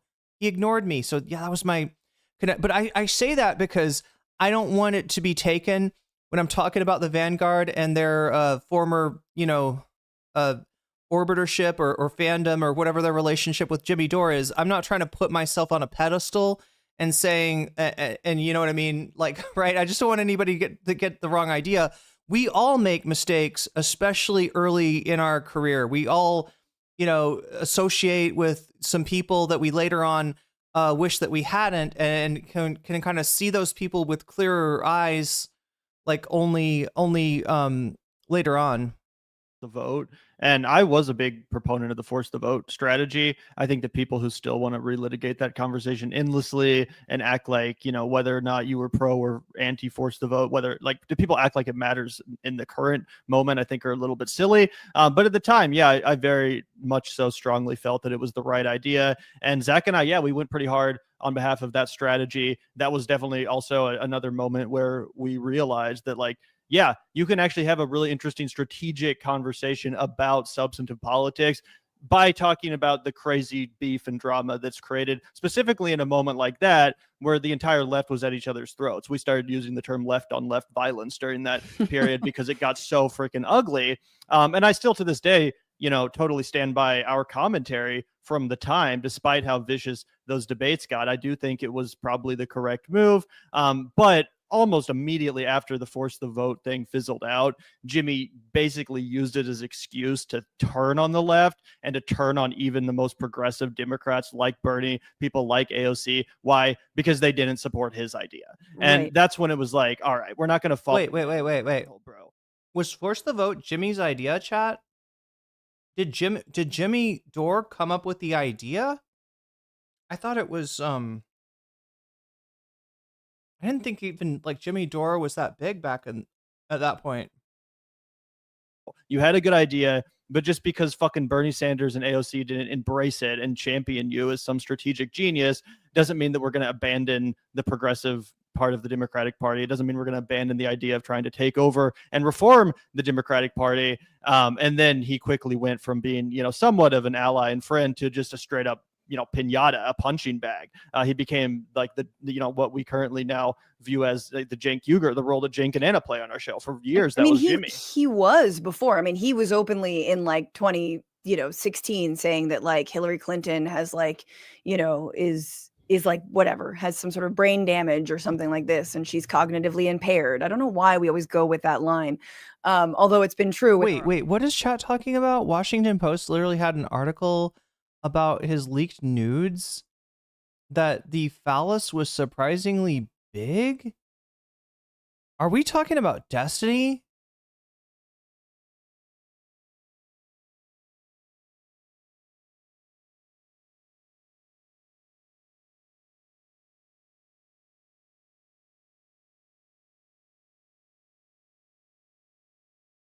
Or Jimmy Dore. No, don't be Jimmy Dore. Don't be Jimmy Dore. I thought it was Brianna Joy Gray's idea.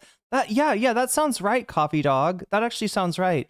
Like, I couldn't remember who came up with it, but now that you mention it, that does sound familiar that it was Brianna Joy Gray's idea. It was Brianna's idea. I think Jimmy was one of the biggest names attached to it early on. Wait. What was that about? People are talking about phalluses, right? What was that? Whose phallus are we talking about? Why are we talking about phalluses? Don't act like I'm the one with the dirty mind. You said phallus, chat. I'm just following up to find out who the phallus is attached to. But that can't be about Destiny, right? Wait. Oh my god, I'm trying to trace this back. Like, it's usually easy to figure out what chat's talking about.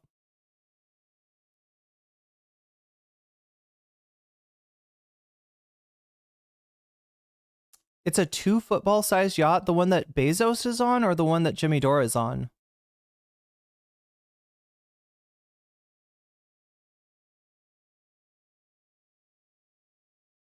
I do remember Anna sourcing at the same time, her talking about sexual harassment from Dore about his wife being a Republican donor. Wait, Steph Zamorano is a Republican donor?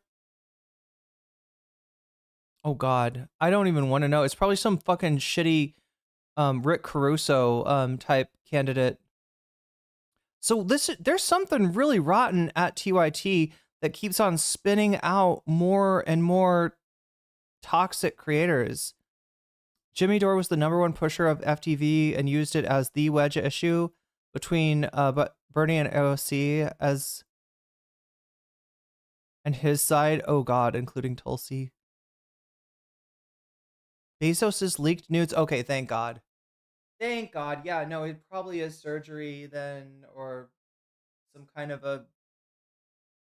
Okay, I'm sorry, chat. I thought we were talking... I was like, that's not what I heard about Destiny, all right? I didn't look. I don't want to look. That's not a streamer phallus that I have personally witnessed. I know it's maybe out there because he shared the nudes with somebody who shared them with a bunch of people, but yeah. What is Force the Vote, or what is FTV, says Randall Smith? Good question. FTV stands for Force the Vote. This was a drive to force, I think it would have been in, oh my god, what would this have been?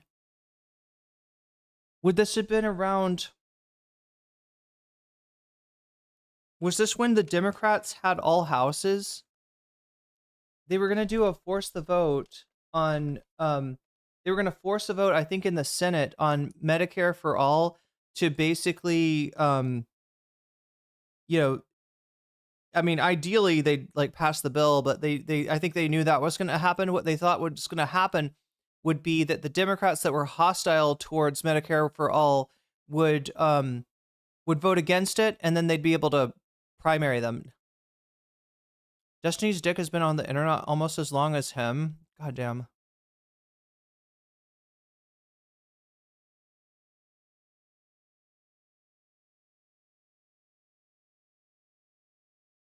Yeah, I mean, well, I thought that's what chat was talking about, but no, we're talking about Bezos's dick, so much better. Octogenarians, but like, so he had been losing and drifting for a very, very, very long time. And I remember at the time when he like harassed me, I was like, and I've never been a full-time employee, so I'm not really party to, you know, whatever HR guidelines. Has she talked about what happened to her from Jimmy before?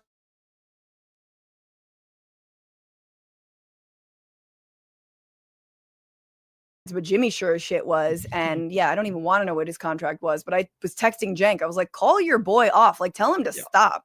And I said, if he keeps on harassing me, I'm gonna go public with it. And then I did. And I mean, I just like posted on Twitter. I was like, yo, this is bad. This is like, this should be no one's person. But I really want to not drill down on, but I really want to name that if you that you guys like the force the vote strategy, but when it was clear that it was like, okay, it's over, it wasn't necessarily like a rationale to throw Bernie and AOC under the bus, as you just said, Gavin. And I think that is really fascinating to me, because for me, I felt like force the vote was in part very much a sort of random litmus test that was put forward by someone who I thought was already a bad faith actor. So it was sort of like here's my flag, I'm planting it, and if you don't raise my flag, you're not really on the left. And it was a litmus. Jimmy Dore seems to have always been demanding that people raise his flag. Yeah, gross. Anyway, chat, when did you know, for different chatters, like when did you know that Jimmy Dore was full of shit? When did you know that Jimmy Dore was a bad faith actor? I think for me, it was, there was the debate that he had with Sam Cedar, but at the same time, like, I don't think I entirely disagree. Like, I wanted to know, like, just like he wanted to know who the Democrats that were hostile to Medicare for all were. But that was the whole Moon and Lake Michigan thing, right? Test put on against many leftists, and that list. Adrian Vixen says as soon as he left TYT. Yes, I mean, I was just on with Brianna Joy Gray the other week, and she still wanted to talk about it, and I thought we had a very healthy conversation. It was good. I appreciated her reaching out. It was whatever, but like, I think you learned about Jimmy Dore today. I almost feel like I almost feel like I could do a video, like a retrospect or something, for people that are not up on the Dore lore.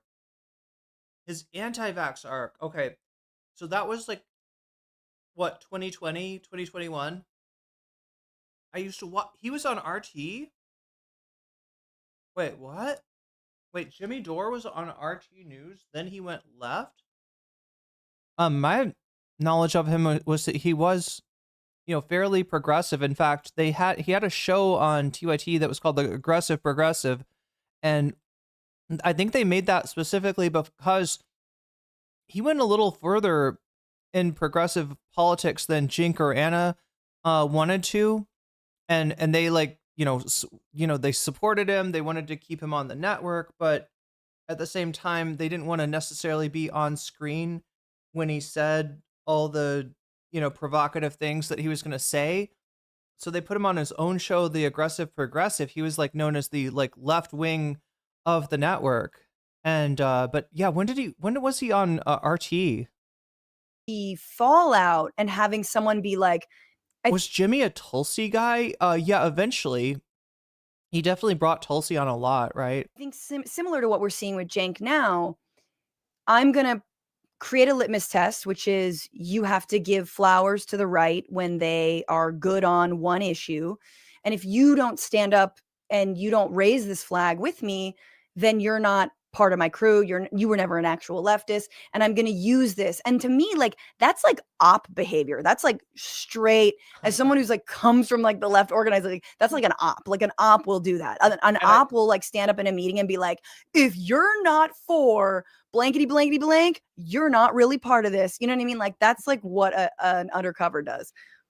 And I think that's exactly what Jimmy did decide to do with the power that he acquired. Wait, he like had a show on Pacifica, on the Pacifica Radio Network. I think was his first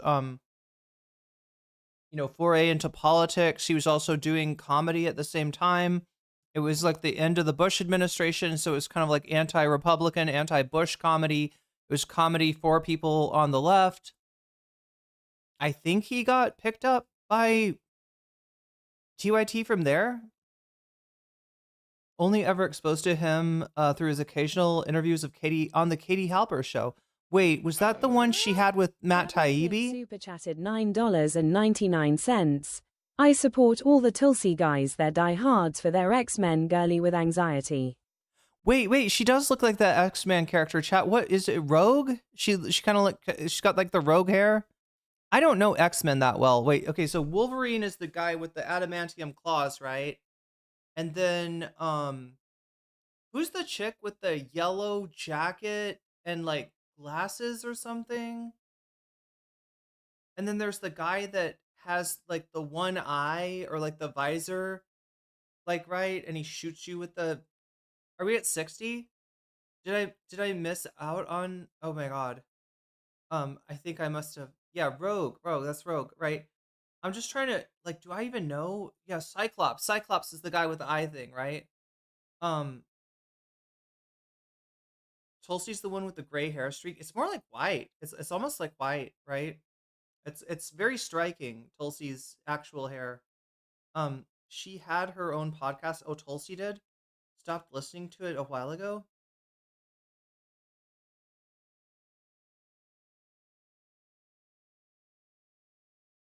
I didn't learn of Jimmy till Hassan started streaming, and by then, they all wear yellow. It's the uniform. Yeah, but she's got like a jacket, right? And she's got black hair. Oh my god, what is even her power? Is she the one that throws cards? No, that's a guy, right? That's Gambit, right? With the cards. Yellow jacket, pink glasses is Jubilee. Oh my god, I should know more about look, I hate Tulsi's politics, but she does serve. You're not the only one you're not the only one I've heard say that, Davy.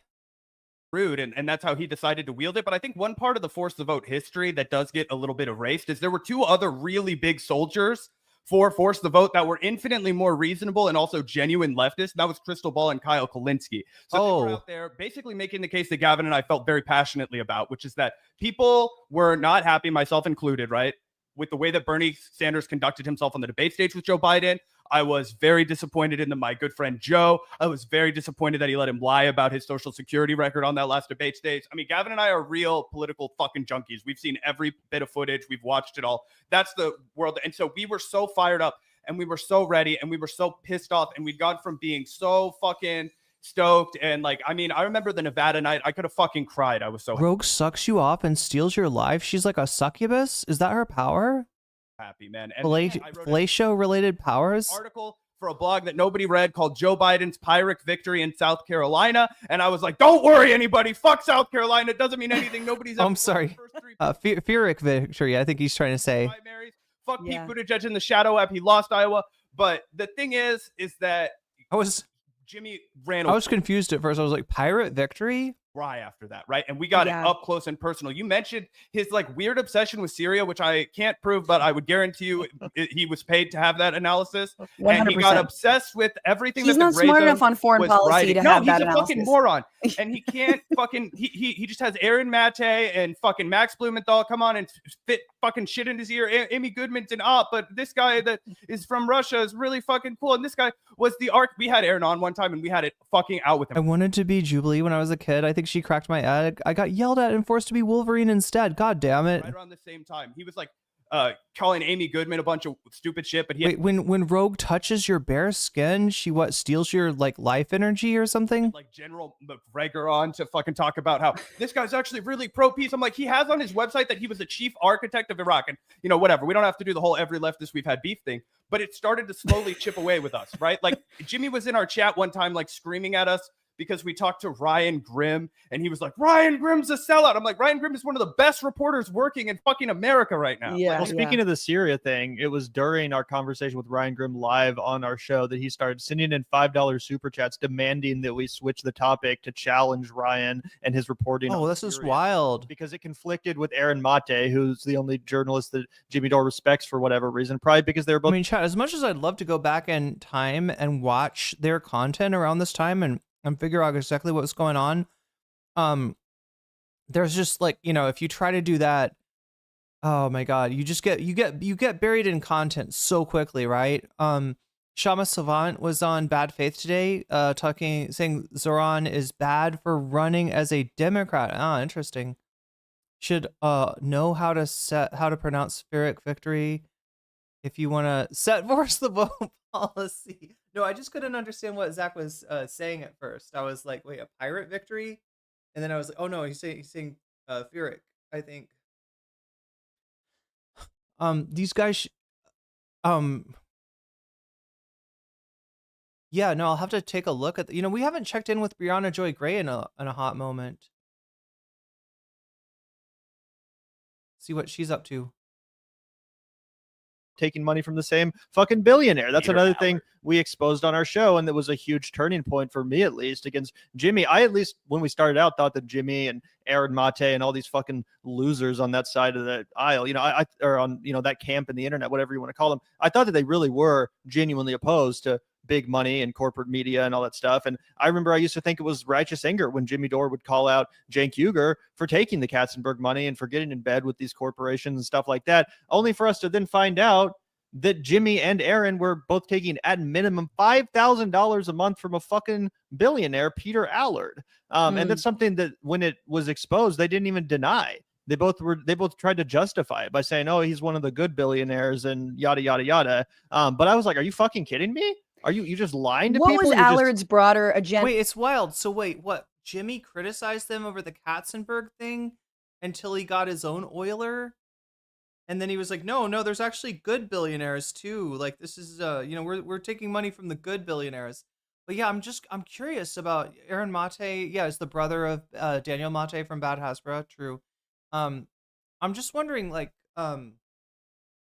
because the way they describe it now is that Jimmy Dore is like, a friend of the VOD, right? That like you'd almost assume that if they were on Twitch, Jimmy Dore would have a VIP role, like a VIP badge, like, right? He's their, friend with a larger platform, and then like they have Ryan Grimm on, and he comes in there and like freaks out, like, what are you doing, platforming this traitor, like, right?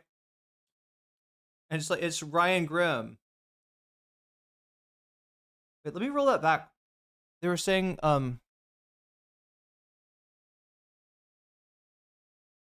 something about, like the whole thing with Jimmy's like in their chat, like, or I think they said Jimmy's doing like super chats to get their attention, bitching about, was it Syria? Working in fucking America right now. Yeah. Well, speaking of the Syria thing, it was during our conversation with Ryan Grimm live on our show that he started sending in $5 super chats demanding that we switch the topic to challenge Ryan and his reporting on Syria. What a cheap bastard too. You're Jimmy Dore and you can't do better than a $5 super chat. I'm sorry, but if you're Jimmy Dore, you got the billionaire money coming in and you're just gonna throw $5 at them. Syria, because it conflicted with Aaron Mate, who's the only journalist that Jimmy Dore respects for whatever reason, probably because they were both taking money from the same fucking billionaire. That's Peter another Howard. thing we exposed on our show, and that was a huge turning point for me, at least, against Jimmy. I, at least when we started out, thought that Jimmy and Aaron Mate and all these fucking losers on that side of the aisle, or on that camp in the internet, whatever you want to call them, I thought that they really were genuinely opposed to big money and corporate media and all that stuff. And I remember I used to think it was righteous anger when Jimmy Dore would call out Cenk Uygur for taking the Katzenberg money and for getting in bed with these corporations and stuff like that, only for us to then find out that Jimmy and Aaron were both taking So they're like friends with this guy, he's like it sounds like a regular in their chat, and then he starts to crash out over super chats, and then they find out he's got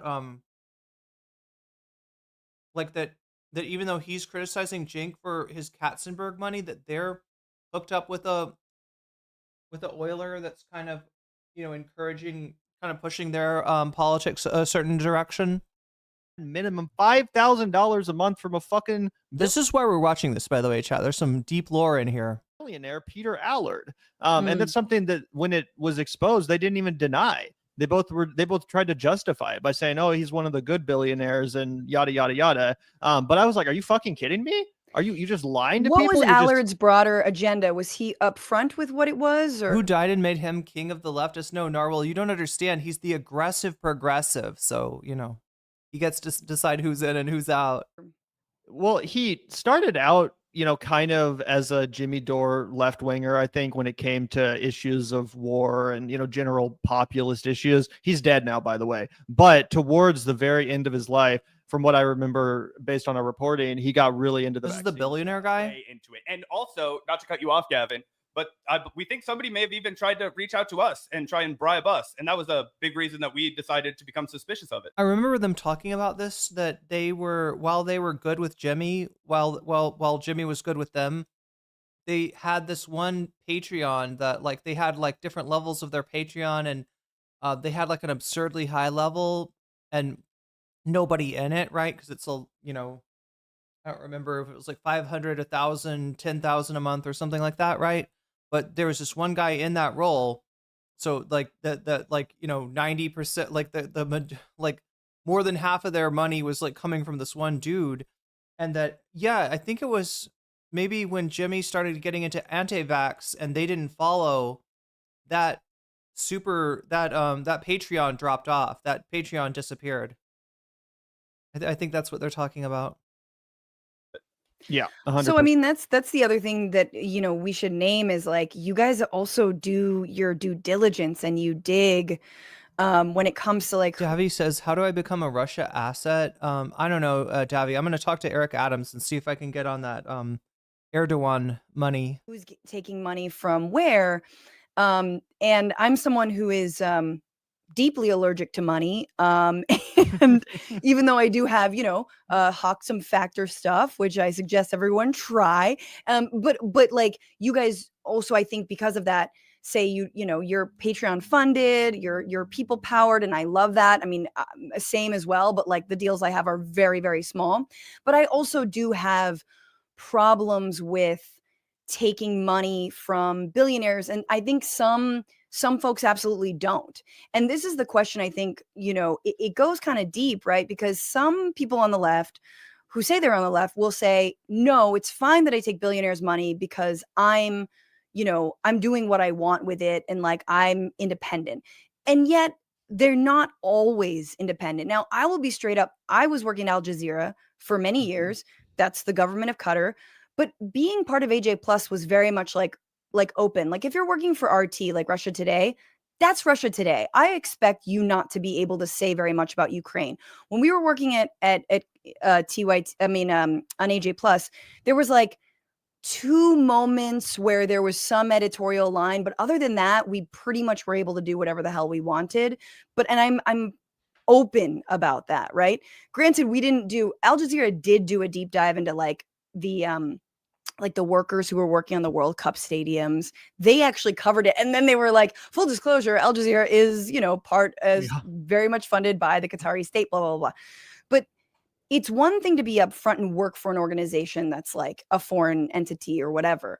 But it's very much another to take billionaire money and not openly state that you're doing that, especially when we know that people like, for example, Peter Thiel very much invest in certain leftists who they think can cross over on some issues and to sort of like divide it. And I think it's important, the other thing to know is like, I mean, look, Krystal Ball I've not talked to her about this, but we know that like The Hill was in part funded by a massive Trump donor.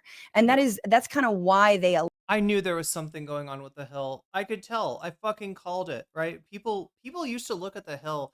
So back when, if you don't, this is not even that long ago. It's like a couple of years ago, right? When Brianna Joy Gray was one of the, co-anchors for The Rising. I think it was her and Robbie Suave. A lot of people looked at it and were like, what? It's like there's a left person and there's a right person. And I could kind of tell which side was in the driver's seat, right? By looking at The Hill, by looking at their content, right? You could tell that, and it's not because I think that Brianna Joy Gray is not a good debater. I think she's an amazing debater, but just like everything about how they ran that show was just like ever so slightly tilted to the right. Yeah, it sounds like they did indeed. They were getting money from a Trump supporter. That most of their money came from there. So that makes sense given the nature of their programming on the Hill. But yeah, then after Brianna Joy Gray left, it just was like the whole thing was she was getting shit on in the comments, and she was in a hostile work environment. They were not. They were hostile to Brianna Joy Gray, essentially because of her opinions, and they hired her on there to be a left wing host, to be an independent left wing voice. Right, that was the idea. I don't know why they didn't like. Um, but this was after Krystal and Sagar worked there. I think was it Krystal and Sagar that were there before Brianna and Robbie, and then once Brianna left, like I think Robbie is still there. But oh my God, chat, the Hill is sad. Whatever money was getting donated to the Hill has been withdrawn, and you can tell. Like I think they sold their cameras off or something. Like right, everything about the production looks infinitely cheaper than it did a couple of years ago when Brianna was there. Allow leftist voices to go on it, because a lot of those leftists will hit Democrats even more than they hit Republicans. I'm not saying that's what Krystal did, but like, let's just say this. I'm glad she's independent. I'm glad Yeah, and this is like a Peter Thiel thing too. He will give money to people that are ostensibly on the left. If there's something in it for him, if they're hostile to like a certain part of the left. Sagar went their own way. But let's leave that over there. Let's talk about this week. I think has been really illuminating for me. And I think it should be illuminating for anyone who's been watching and following the TYT downfall in many ways. I was on your show talking about it. Everybody knows I was banished because of things that I've said. We know that Cenk refuses to have, an open debate with me on his show. We know he refuses to debate people like, Sam and Emma on the Majority Report. But he did speak with Krystal and Kyle about a week ago. And it was a devastatingly painful debate to watch. They discussed pretty much whether or not the right was actually anti-war. And Cenk, like he did at me, lost his mind, got very upset, said they were crazy, that they were wrong. They kind of brought receipts and were like, look, the majority of Republican voters agree that we should be attacking Iran. No one's flipped on the president. Charlie Kirk's fallen in line. The most obnoxious thing about Cenk Uygur is that I got the feeling on Krystal and Kyle that if they hadn't interrupted him, he would have been content. He was ready to monologue for the whole hour and 30 minutes. He was ready to just talk over them. And anytime that they didn't let him, or they tried to get a word in edgewise, he like played victim. It was so disgusting. What are you talking about? He still couldn't handle that. And this week has ended with this incredible victory of Zoran Mamdani, who has suffered nothing but Islamophobic hate from the very same allegedly anti-war people. And I said this on my show the other day, but I brought up a Matt Walsh tweet, and Matt Walsh very openly said, the reason I'm isolationist and anti-interventionist is because of places like New York City. Look at all the immigrants. Look at all the people who are there. When we invade other countries, they come here. They're not even American. Da, da, da, da. Now, number one, they are American. You know what I mean? Like his whole premise is like New York City is not actually America, not actually the United States. If he actually said when we invade their countries, they come here, then he's saying the quiet part out loud, right? A lot of times the immigrants that the countries that do have like massive immigration to the United States are countries that United States foreign policy has destabilized. Case in point, Honduras, Cuba. Well, I mean, Cuba is a whole nother thing. Let's not get into that now. Venezuela, right? There's Haiti. Haiti's a great example, right? And so it's a problem that United States foreign policy creates. The solution for some people in those countries to that problem is to immigrate into America and try to send money if they can back to their family. And then they get used by Donald Trump cynically as a as an issue. But really, the reason the right is against war is because they're massive Islamophobes. They're massive racists. It's the Tucker Carlson, why would we invade Iraq? It's just like a country full of monkeys or whatever he said. Like, this What did he say? this is what is at the root of so much of their ostensible anti-war stances, in addition to just flat out anti-Semitism.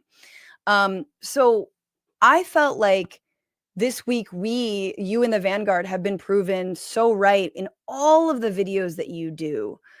And yet, Cenk and Anna continue down this line that somehow the right has a lot to, that we must resuscitate them. We must reach out to them. Some of my favorite parts of your show, Zach, are when you just kind of you just go off. And if you could just explain, and both of you, but Zach, just explain to me why you see this as a dangerous path. What is wrong with reaching out to the so-called right-wing populist anti-war people? Well, it's tough, right? And obviously when we're on it, if you run into me on the street, I'm not gonna fucking scream and holler if we have a disagreement. I always like to tell people that I am not a crazy person, but I do kind of play one on YouTube. But I think that the reality is that this is high stakes stuff, right? And so Gavin and I, we come out here and we're silly and Billy, we're stoner bros. I've known Gavin since 5th grade, right? So we have this rapport together that will never be recreated with any other dynamic, right? I actually haven't seen Zach look stoned on air in a really long time. Or each other's pals. I remember a year or more ago, there was a few days where it was pretty clear that he had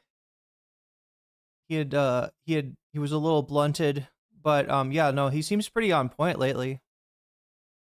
You know what I mean? It's Yeah. You mentioned it when we first came on here. It's how do you guys have the rapport that you have? How do you have the ability to do this show? It's because we're homies, right? We've been best friends. And I would never have had the confidence or any of that shit to come out here and scream and hoot and fucking holler and do all this stuff if I had to do it by myself. I was never going to set up a YouTube camera. Narwhal by Nature, thank you for the gifted subs. Sly, you just got weaseled. Cindy Prim, you just got weaseled. Leela Mendez, you just got weaseled. Derek, you just got weaseled. And Intuitive Medium, you just got weaseled. And that's a good thing.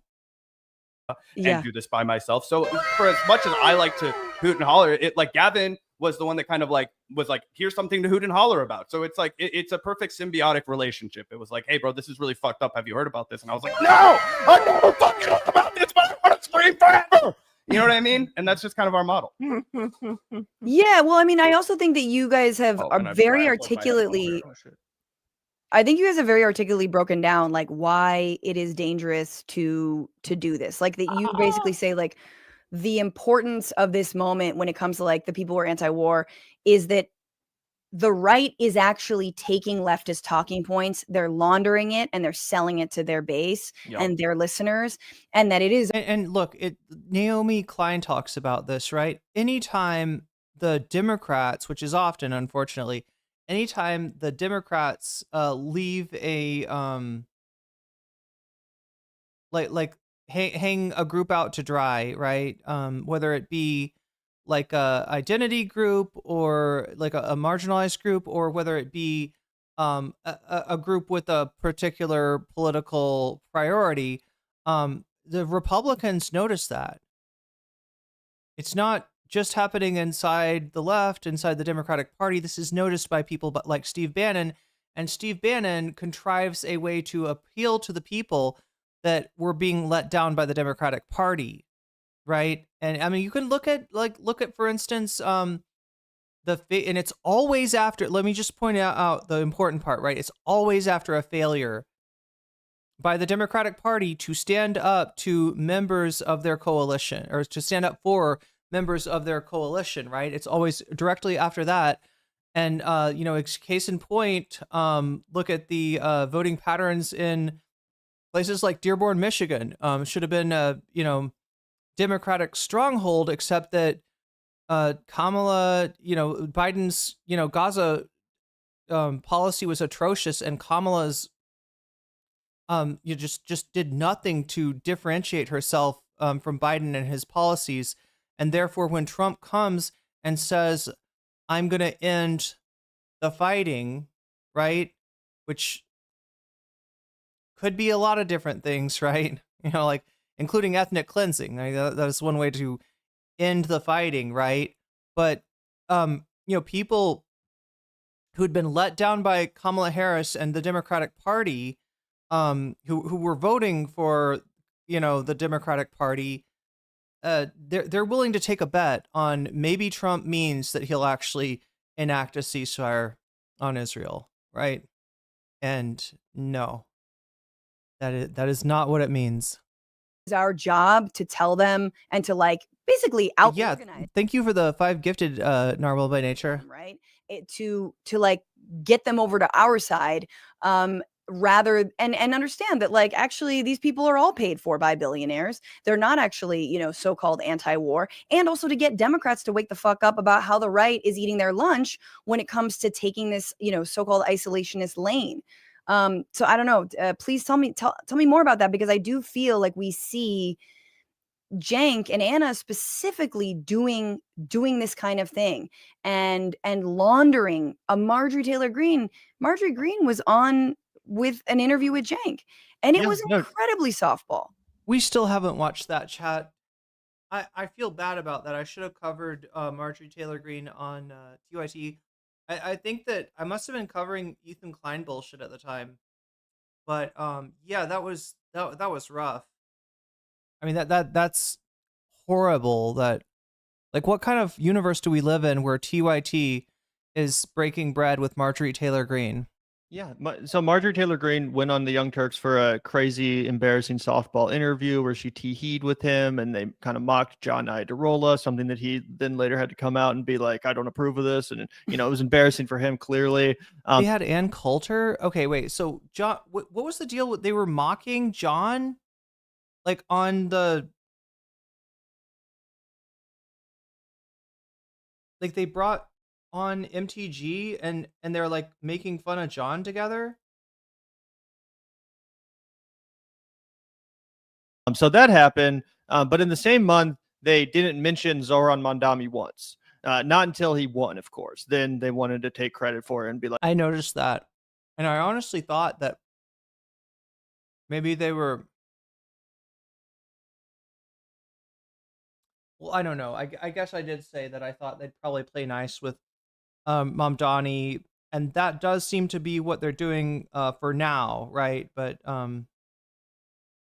we'll see. Obviously, there are issues that Anna especially massively disagrees with Mamdani over. Oh, see, this is proof of everything we've been saying. They had Ann Coulter on her take. That's what you're saying. I see. The opposite. Zoran called Donald Trump a fascist and called MAGA a fascist movement, despite the fact that Cenk has been out. These things are so cool, chat. They look like little, don't they look like little garlic sections, kind of? It's like in every one of these things, there's a clove of garlic.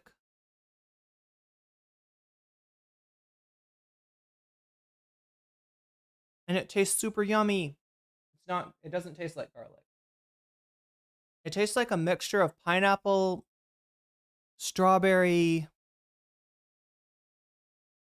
and banana almost? Maybe not banana. It doesn't have a banana-y taste, but it has got that sweetness like banana. Here, scolding every leftist on the block for doing exactly that and saying, what, you think that's a good way to win voters? You think that's a good way to win voters? You call Donald Trump a fascist? Well, yes. Zoran just, completely disobeyed you. He completely followed his own path, which was that of a true leftist instead of a true leftist, bullshit panderer to there we go right-wing movement. That's what I mean, chat. It looks like a garlic clove, right? That just says everything. Cenk talking to Marjorie Taylor Greene, Cenk hyping up right-wingers in the same month that he doesn't even mention the guy who's doing everything him and Anna said not to do, but succeeding anyway. Only to then turn around and try to take credit for it. I mean, that's exactly everything you need to know about the Young Turks at this point in time. And yeah, I think that, channels like ours, part of the reason why we do what we do is because we understand. Is this a rank? Yeah, it's a mangosteen. That's right. It's a mangosteen. The rambutans are the ones that look like they look like aliens with fur. They look like they have like alien fur. And YouTube as a platform. And, you know, like after Anna Kasparian started to make her right-wing turn specifically, I started to see a lot of videos popping up, right, of these kind of right-wing drama farming YouTube channels. And they were Actual Justice Warrior. all giving her credit. And they were all trying to hype her up and say, Actually, you know what? I don't see that many. Are there that many Anna hype channels? Like, is that like a is that like a bigger phenomenon? Like, I know Actual Justice Warrior is an actual simp for Anna Kasparian, right? But are there other right-wing channels out there that are like, yeah, look at what Anna did today. That was base. These leftists are coping and seething now. Maybe this super chat.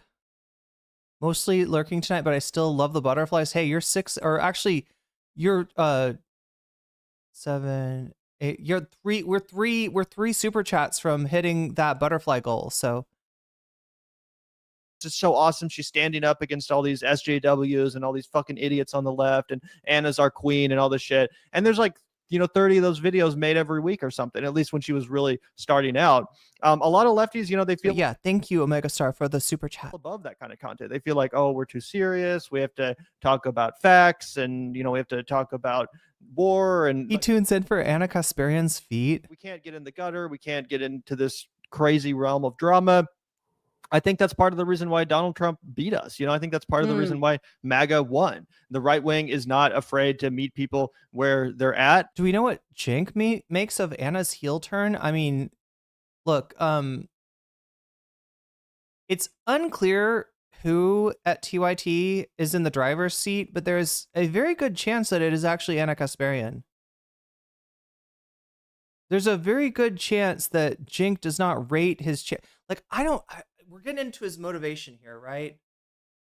I do feel like Anna is more comfortable making a more pronounced right-wing heel turn quicker, right, than Cenk. I do get the feeling that whatever Cenk wants to do, you know, he's got a few issues that he's just not coming along with the rest of the progressive left on, like trans people, right? But for the most part, he is like, you know, you're not wrong to perceive Anna as being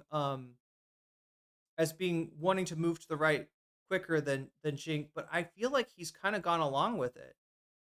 Like, I don't know whether that is because he thinks that if she leaves, which would be the result of, you know, if he dug his heels in, right? If he had be like, no, Trump is absolutely a fascist, right? I think she might have left, right? She, you know, she's shown she can get on, you know, she can get on other programs like Patrick Bet David's Her Take. So I think that this is just me guessing, but I think that Cenk needs Anna more than Anna needs Cenk, and therefore Anna is somewhat in the driver's seat as far as their ideological turn. And to get them involved in politics by any way necessary, which might include that hook of drama, might include that tabloid kind of, you know, sheen to it all. So, you know, I've said a lot. She's been there since the beginning. Wasn't there, chat? Who was the Jill? There was a Jill there before. I never watched any videos with when Jill was the co-host, right? But yeah, she hasn't been there exactly since the beginning, but pretty close to the beginning. Lot there, but I think that kind of answers your question, hopefully. Yeah, the spoonful of sugar helps the medicine go down. Yeah, well, I mean, and especially when, you know, we can point out how ridiculous things like this are. So here's Charlie Kirk on the Zoran win. 24 years ago, a group of Muslims killed 2,753 people on 9/11. Now a Muslim socialist is on pace to run New York City. Clear Islamophobic, like, insanity. And Cenk is the first, like, one of the first people to respond and saying, okay, other than being a dick thing to say, do you get that this makes no sense? First, the socialist thing is not connected to the Muslim thing. Second, there are a couple billion Muslims. Please tell me you understand that some of them are plumbers, accountants, and dentists. Please tell me you understand there's a range of humanity within each religion. A range of humanity? Please, some people are What the fuck, angels Cenk? and others do terrible things. It's in each religion, in each nation. The idea that all Muslims would be like the terrorists of 9/11 is such an unimaginable thought. And if you knew any, because then you would know that they're grandmothers who give milk and cookies to their grandkids. I mean, it's just like on It's and so on and sad. on. It's so Charlie, I pathetic. can. Like he thinks that Charlie Kirk is going to be like, oh my God, Cenk, I never thought there's grandmas. Oh, I'm so sorry. I was being racist, wasn't I? Oh, I'm so sorry. Oh no, I just don't like terrorists, but I didn't realize there was grandmas. It, like it's just like he's not gonna change. I can call you a bigot. That's easy, but it's not apparently. You're not allowed to call Charlie Kirk the most obvious thing in the world that he is, Cenk. You are in your new role and your new lane. You are not allowed to notice the motivation of your fellow right wingers. I'm sorry, but like, look, chat. Like, I mean, this is bad. This is bad. Like this kind of shit that they're saying about Zoran. And I'm hearing from, various people here in New York, and they're concerned about their safety living here with a Muslim mayor. Excuse me? Hold on. They shouldn't. Because of Hold on. Muslim I mean, mayor? hold on. We talk. Hold on. Okay, let me turn this up a little bit. And since you brought it up, might as well bring it up again. The idea that because he is Muslim, he is a threat to Jewish New Yorkers, is that really what No, you're saying? it's because of his anti-Israel rhetoric that he's been putting. But you said he's a Muslim. That was the like. If you didn't, if you look, there's other people that are coding the same thing that she's saying with language where they don't say the quiet part out loud. They say he's an Islamist, right? And people kind of get that the majority of, Islamophobic people in America kind of get that, yeah, that's the, that's what, it's not that he's a radical, like militant Muslim. It's the, Islamist, right? Islam is the problem, right? But most people will say it in a way where they can kind of get away with it, where they can claim plausible deniability. She straight up said people are worried about a Muslim mayor. Him being Muslim. I think this is where you can go after his policies, but what does that have to do with his faith? It's not about his faith. It's because he is perpetuating this anti-Israeli rhetoric, and New Yorkers are hearing it, and they're scared. That's what I'm hearing back from friends. He's aimed at And somebody make her admit that she just said because he's Muslim. in that beat. He's aimed Like we're this whole panel is getting gaslit.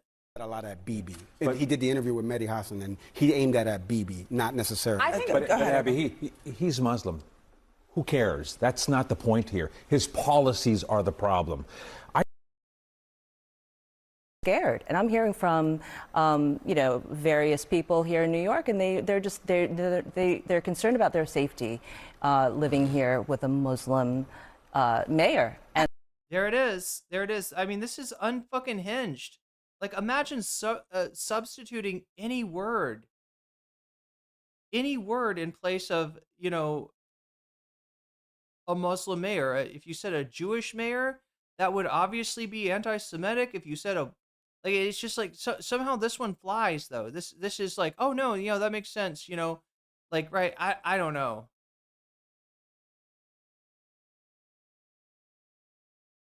What else have they been? Oh, this is the editor for Midas Touch. I didn't know that.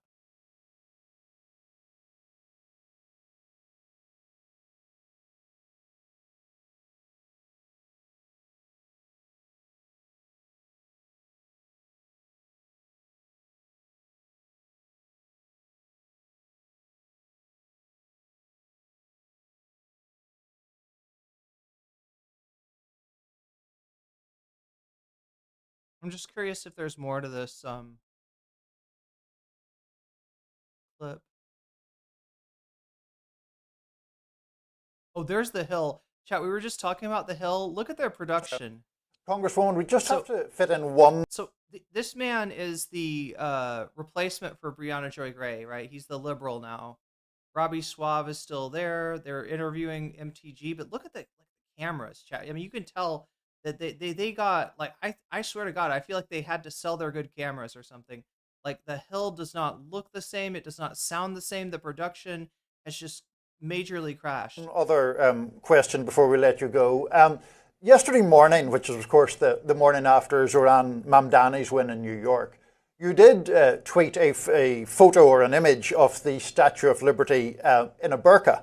And you added the caption or comment, "This hits hard." Are you serious? What did you mean by that? Well, I'm an American woman, and I have all the freedoms in the world to never have to bow to a religion that would force me to cover my body up and only see my eyes and my fingertips. And that is a major threat for all American women.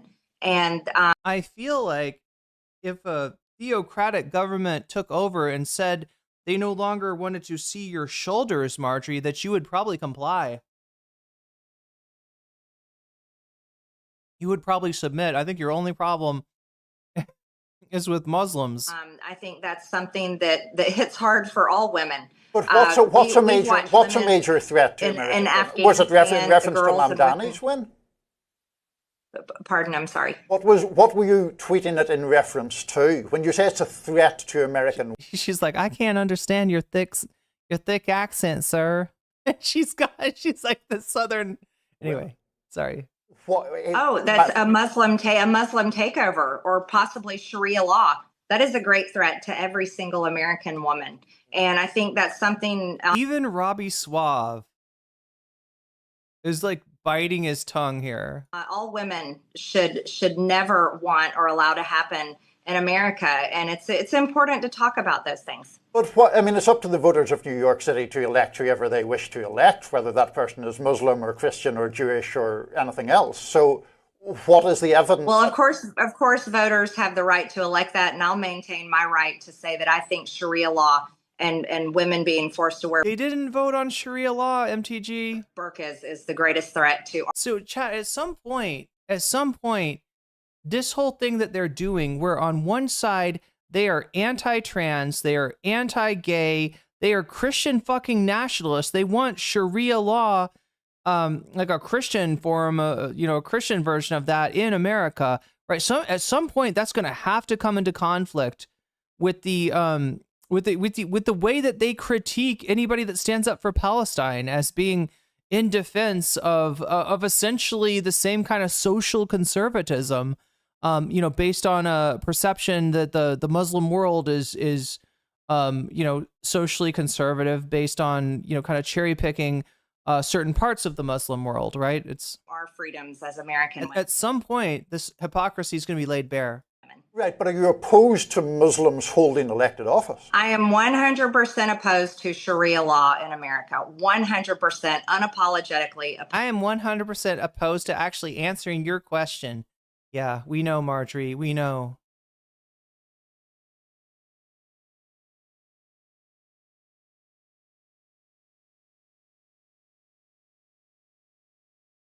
What the fuck is this? Say this because it's politically incorrect. She said, she's beautiful, and you are beautiful. I'm not allowed to say that, that could be the end of my political career, but I said it anyway. But you are beautiful, and you're beautiful inside. Soon Africa will be calling him daddy too.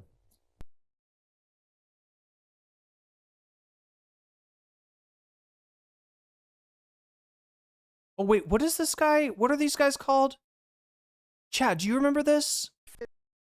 Thank you so much for being here today. What? So, the he is a Guardian Angels, is that what they're called? They're called the Guardian Angels. These guys that they go around New York City and they wear these hats and they're pretending to be like some kind of vigilante, like law enforcement or something, but I don't think they're actually a full-blown, unabashed communist. Communist, socialist, supporter of terrorist groups. But Cuomo spent millions of dollars tagging him that way, and it just strengthened him with his supporters. Don't be fooled. The wealthy, rich, white neighborhoods, look at the map. That's where the highly educated white Gen Zers, millennials live. Yeah, we know how wealthy the Gen Zers are, famously a wealthy generation right there. And they'd be more than happy to pay more than their fair share. So just as you think that would be repulsive, they're cheering that. And if you were to say, but that's your neighborhood, the most affluent white neighborhoods, so we're more than happy to pay it. So we went out on. Thank you so much for being here. Yeah, no, you've truly walked the walk. We have to go, but I got just 15 seconds. Let me ask you this. Would you imagine possibly joining a ticket with Eric Adams if it was the only way to stop this guy from winning? Absolutely. Is this guy even, look, what, he got elected to something? He's the Guardian Angels guy, right? Absolutely, Eric. You have been the best nightlife mayor we've ever had. You party to the break of dawn. You can take over the shift at 12 midnight. I'll get a little bit of sleep. Come back at it at 6. I'll be the mayor, and you, the swagger man, can be the nightlife mayor. How about that unity ticket? That sounds like a 24/7 ticket. That's all like he's it. ever done as mayor. All right, I take that as a yes. Yes. Wait, I can't tell. Is that a backhanded, insult there?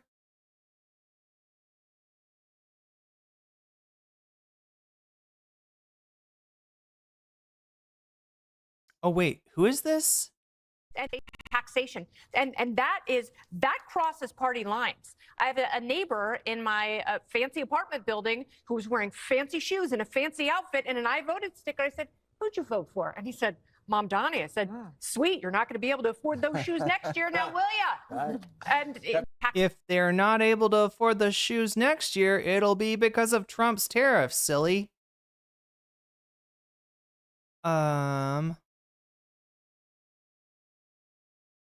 Stephen Miller. I'm just looking for where the clip that we saw earlier. Wait, what is this? Oh no, what is this? Is he watching, or is that a real Zoran commercial, or is that some AI slop? The Destroyer is about to give Mr. Cardamom? I can't tell if this is like a racist like AI slop account, or if this is like just Karl Marx a woke makeover if Democrats can't stop him from becoming the next mayor of New York City. How's it mean? Zoran the Destroyer is about to give Karl Marx. Zoran the Destroyer? What is the reference to Conan the? I don't even know.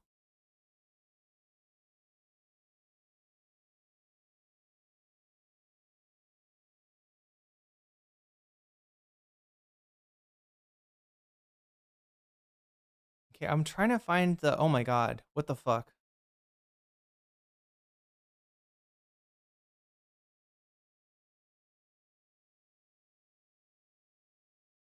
Wow, these people post a lot.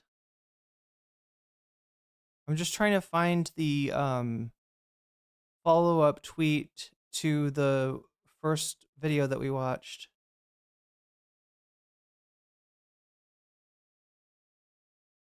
But yeah.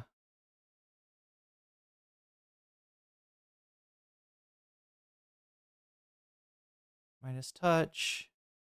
There it is. Wait, is this it? What's your reaction to that? I have to say, I don't recall a defense secretary ever conduct. No, this is about Iran. Yeah, this is the one, right?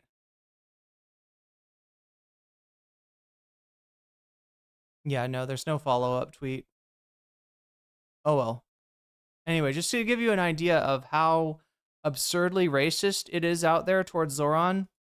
Call you a bigot. That's easy. But I'm not sure it solves anything. Instead, I'm sure the cost of Mr. Cardamom is his rap. Oh, is it really his? So wait, is that like a Zoran like rap video? I've heard that he had a career as an amateur career as a rapper. Mr. Cardamom was his rapping name. It is a real video. It's awesome. Okay, cool. I can't tell, Chad. I can't tell what's real and what's AI slop. That is the reference. That's a real music video by him. Are the Guardian Angels a biker gang that go to court with sexual assault victims to make them feel safe? Red berets look better on a communist, true. No, these are like weird, they're from like back in the day, right? These Guardian Angels, I think is what they're called. And it was back when New York actually used to have crime, like in the 80s, right? New York's crime rate has been, incredibly low for decades now, right? But back in the day, New York did have, I don't know. I mean, I'm assuming like higher crime rates than elsewhere in the country, and this was like a group, who would have been around the same time as people who were doing like kind of tough on crime, broken windows policing, and like Dirty Harry was a movie about a dirty cop, but he was good because he was dirty and that he wouldn't let the criminals get away with their bullshit. He wasn't following the law, right? Exactly. He would go kind of rogue on the criminals. I've actually never seen a Dirty Harry movie, but that's my takeaway from it. And then these guardian angels, I think the idea was they would like patrol the streets and try to pretend like they were protecting people or fighting crime, but in reality they were, I think, kind of old dudes. There have been many Muslim mayors in the US. None have implemented Sharia law. True.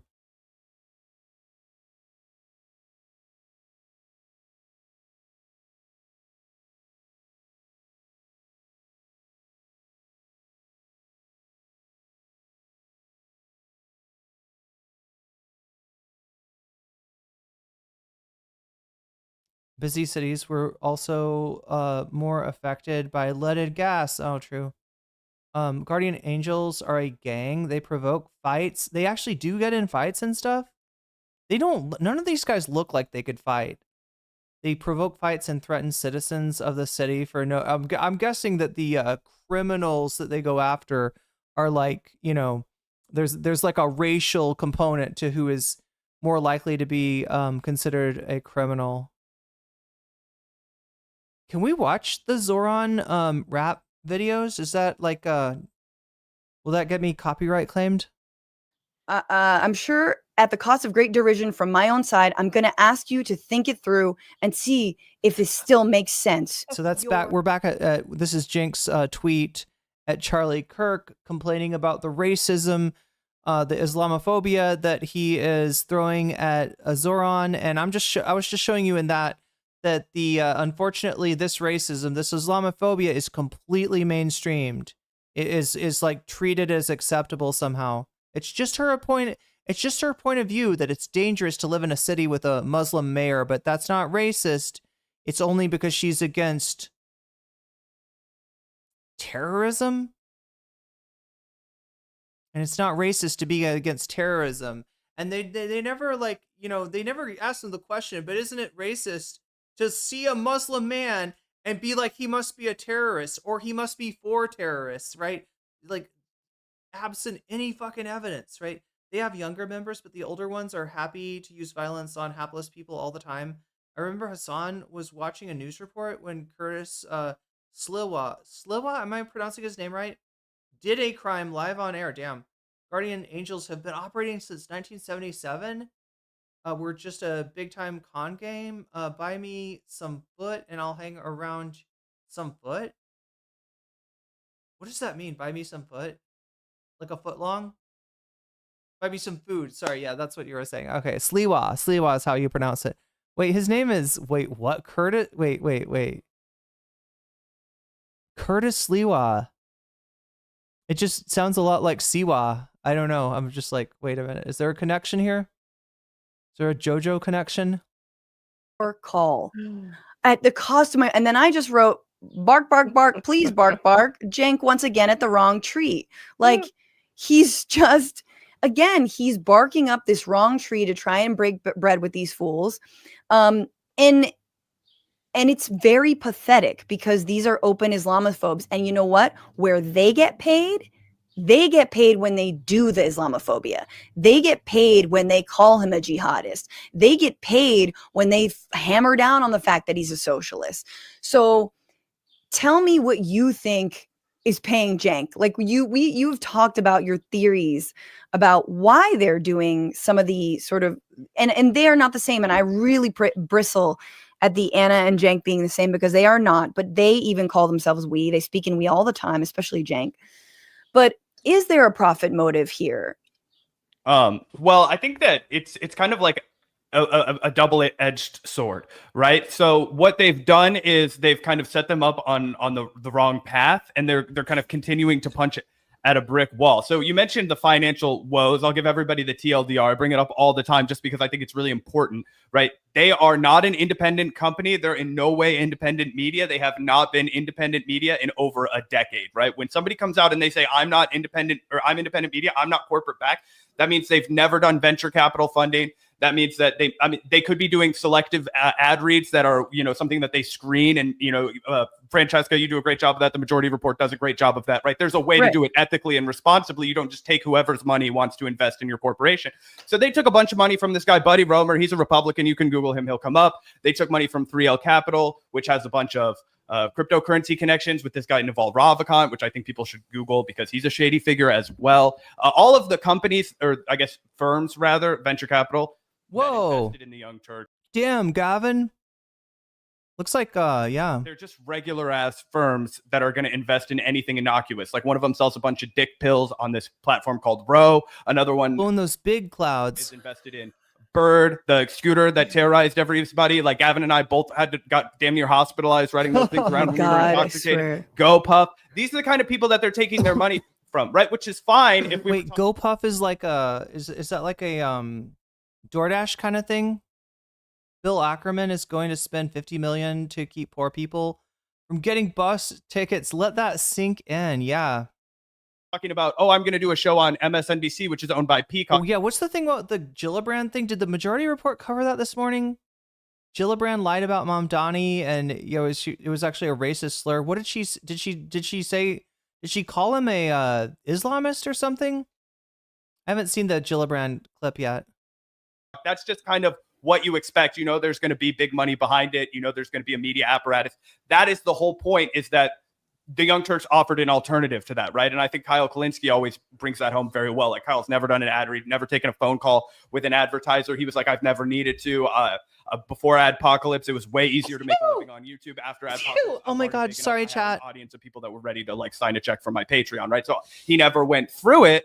But it's an alternative to that. You're offering somebody something that's different than corporate media, right? And he's lied about that constantly. He then went on and has renamed the People's Studio, right, which they financed with $400,000 in small dollar donations in 2013. Wait, Gillibrand scolded him several times and said he must never say global jihad ever again. He wasn't actually there at the time. In 2014, it was over 3,600 small moms, grandpas, uncles, cousins, nephews, people who listened to the Young Turks, wrote $36 checks and sent it in on a dream that maybe I would have a news network that looked, official, that I could send to my uncle, that I could send to my next door neighbor and be like, hey, you're being lied to. MSNBC and Fox News don't look legit, or, aren't informing you. I can't send you this guy in his garage that doesn't look legit. I can send you the Young Turks network. So this was their entire model. And they've just pissed all over that. Right now, they've just become any other YouTubers. They're just like basically it's a problem with all across legacy media on YouTube, where these people are used to making money hand over fucking fist. They don't understand that when you're writing political YouTube, like, there's going to be highs and lows. And when it's a low time for you, it's going to be a high time for Republicans, and vice versa.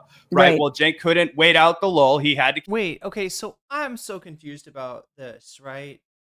I hear so many different ideas on, so what Zach is saying is that when Republicans are popular, you as a lefty YouTube channel, you are not going to be as popular. You are not going to make as much money, right? There's less interest in you. And then vice versa, right? When, if the left is ascendant, then you will, right? I've also heard people say to content creators, like especially Hassan, well, Trump won. That's pretty good for you, isn't it? And he'll be like, yeah, that is, but it doesn't fucking matter because the country is fucked, right? So the idea being that having a president that, it's like, whether are your viewers going to be more fired up when there is a Republican in charge, when the Republicans are in charge, or are they going to be more fired up when there's a Democrat in charge?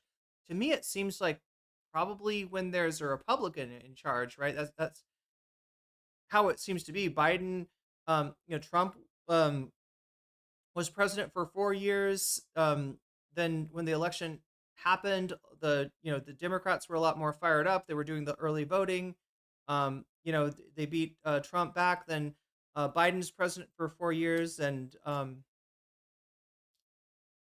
people get fired up on the Republican side. But I don't know. It might not be that simple, actually.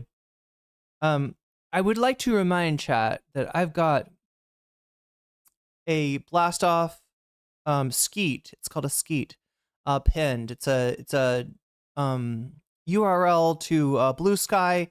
I've got a post there. If you're on Blue Sky and you want to go boost that post, go give it some love, or even just comment in the thread. That's mainly what it's for.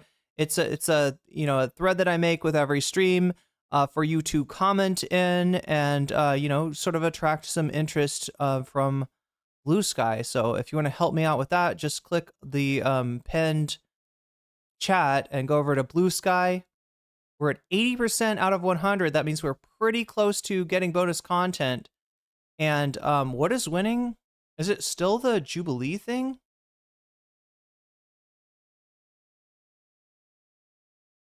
Let's take a look over here. Yeah, Jubilee's still ahead, with Ethan Klein responding to the Deem in second place.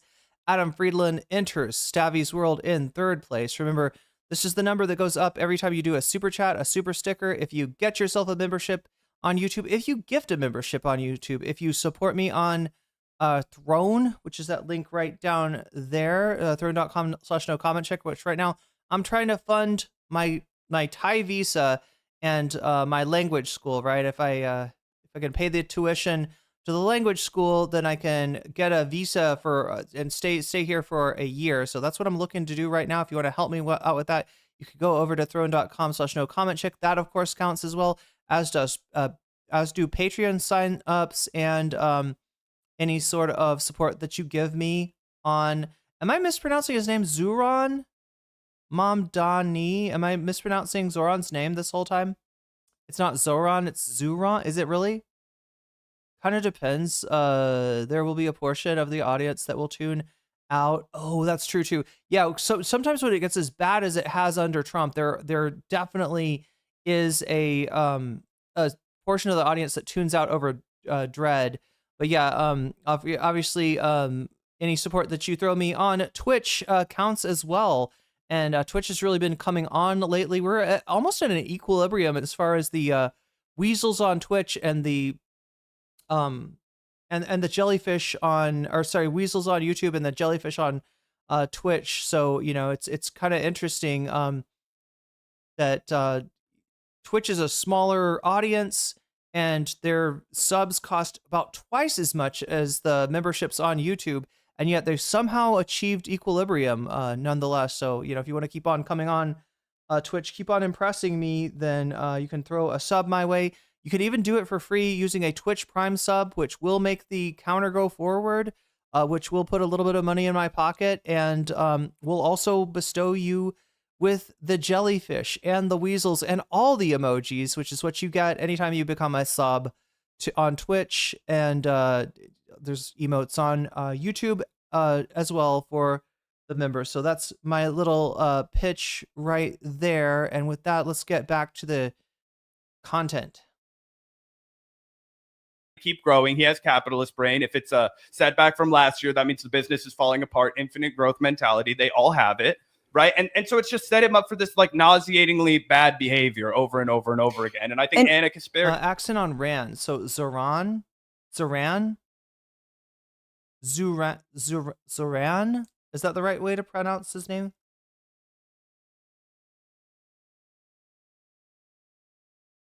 Oh, go ahead. Well, no, and just to say that also, like, the Polymarket Studio rename, which lasted for maybe about a year or so. Yeah, I think he named it for the election season, but then he couldn't get them to Zoran. Oh, Zoran. So it's like Zoran. I feel like everybody's mispronouncing it then. Zoran. Oh yeah, God, that's gonna be a hard one for people to pronounce. Up because it was such a bad business deal for them. They probably didn't generate any profit off of it. What's the connection with Peter Thiel and Polymarket? He gave them $70 million. So Zoran Mamdani, right? Dollars in one of their initial seed investment rounds. He's or Mamdani. Also considered the kingmaker. So roll the R? Seriously? Zoran? Like Turan? Fun fact about me, I spent some years of my life trying to break into venture capital, right? I worked at this corporation called Casey Rise Fund, which invested exclusively in Kansas City firms. And then I got picked up by this company called Zigo, which got by Vista Equity. So in the first 4 years of my adult life, I was surrounded by a lot of these kinds of fucking assholes all the fucking time. And Peter Thiel is God to them. Okay. You don't even really need to say his name. He's one of 5 guys that are kingmakers. Okay. And do you know who else is another kingmaker in Silicon Valley? That guy, Naval Ravikant, I was mentioning. So these are the guys that Cenk is just showing his ass to. He's desperate for them to give them money, and he's just auditioning based off of what he would like to see. And I think his plan, and I don't have any evidence for this, but I think he kind of wants to go the Glenn Greenwald route or the Matt Taibbi route a little bit.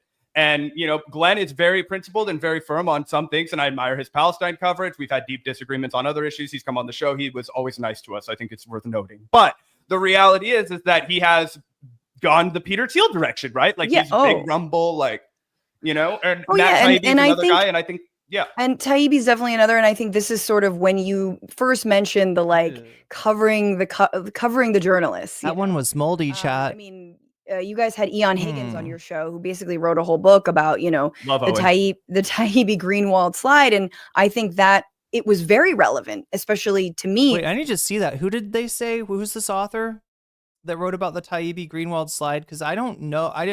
I know that Greenwald was good back in the day, around the time of the financial crisis, and Chelsea Manning, and the collateral murder video and all that stuff, right? WikiLeaks, right? But something happened, and he went very, very right wing. In fact, there's very few issues in which he doesn't have a fucked up right wing viewpoint on, right? He is, essentially become a tool of the right. He's a regular on Fox News, right? That's where now, I assumed that was because he changed, maybe somebody put money in his pocket, or I don't know. But I was assuming that his politics has changed. I've heard other people say that they really haven't. It's just that he's a libertarian, so he's good in terms of issues of war. Good on the Palestinian issue as well, but that, everything else, he's a right winger.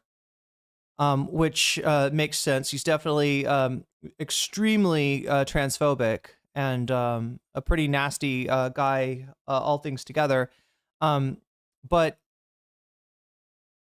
if there's a Glenn Greenwald slide, then that kind of reaffirms my initial assumption that he had. I'm not sure, Chad. I want to know, did he change, or is it just that he's always been this way, just like he wasn't much like Norm Finkelstein, right? We're talking about Gaza right now. Norm is great on that issue, but if I were to bring Norm on my stream to talk about trans rights, Chad, it would be a knockdown, drag out argument, because that guy is a fucking, boomer ass transphobe. Someone who read them up to in the run up to the 2016 election, and then they completely fell on their faces and revealed that actually being anti-establishment, which is something that Cenk. Wait, let me try it one more time. Zoran. Wait, roll the R, roll the R in burrito. I don't usually say burrito with a rolled R, but I say arroy with a rolled R. So Zoran. Something like that. Also harps on doesn't mean that you actually have progressive values, that you believe in civil rights, that you believe in workplace democracy. Obviously, wink to Cenk on that, because we know his history with union busting in the initial phases of the TYT union formation. And so it doesn't really, like, being anti-establishment doesn't mean anything. And I've tried to ask him what that means, or being George Jackson says Greenwald has always been more right-wing than left. These are empty platitudes and words without actual, like, moral principles grounding it. What are you for? What do you stand for? Look at Zoran speaking so... She did it right. She did it right. Brilliantly and nimbly about Israel Palestine, about, I'm going to look at this in a little bit, about, you know, being able to defend even things like global intifada, which there's nothing wrong with that phrase, you know, and he can do this so well, and making, you know, talk about anti-Semitism, but in a response say, I'm working around all hate crimes and all hate speech, and making, you know, doing more education on this. So anyway, the last, I guess I want to let you guys go because it is Friday afternoon. It has been a long ass week, like although a good week. I wanted to maybe focus a little bit more on, I wanted to give my theory on the Anna stuff really quickly, because there's different shades here. You know, Cenk's not really sure, he's unaligned, as Anna's very clear she's unaligned. She's not on the left, she's not on the right. She wants to have conversations with anyone except for me, and, you know, anybody to the left of her, actual left of her. She's good on Palestine, and so that's why she gets, you know, rebooked on Piers Morgan a lot, and it's the one issue. Abortion rights, maybe. She's kind of like a, you know, at this point going the Tommy Lahren plus Candace Owens type way, but it is also this week really important to point out that not only did TYT not cover Zoran's rise before, let alone when you guys covered him in 2020. Zoran. Zoran? Am I doing it right, chat? Zoran? But the Zoran's ideas for Zora. Sorry, I can't. For the city of public chat, it sounds too much like ora. Ora. Safety units instead of cops in subways, of, like, again, harm reduction. Who knows what his thoughts are about, you know, safe injection sites, needle exchanges, things for resources for unhoused people, protecting immigrants. Anna has treated progressive mayors like trash before, and specifically she's done solo pieces that get terrible views, but because she cares about it, against Brandon Johnson. Brandon Johnson, mayor of Chicago, also progressive, also someone who has moved money out of the police, also someone who supports teachers' unions in Chicago. She's done. All right, chat. Note to self: do not get any more. Do not get any more Longan. I think these are out of season at this point. The Rambutan are out of season. The Longan are out of season. The mangosteens still seem okay. But yeah, there's too many of these that are just, like, you know, moldy on the inside. Entire exposés about how terrible Brandon Johnson is, what a failure. Meow. And so is dragon fruit crazy expensive there? No, it's cheap.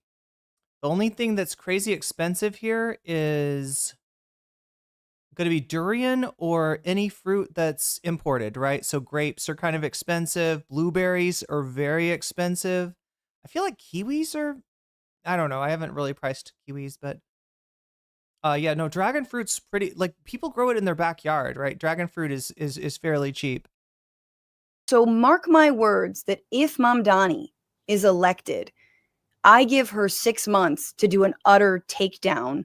And it's so ironic because here's someone who stands for Palestinian human rights. Here is someone who is Muslim American who's facing down all this right-wing hate. But push comes to shove, Anna's bread and butter, things that she gets, you know, all up in a knot about, have to do with so-called safety, policing, you know, and all that. And it's just like, here we go again.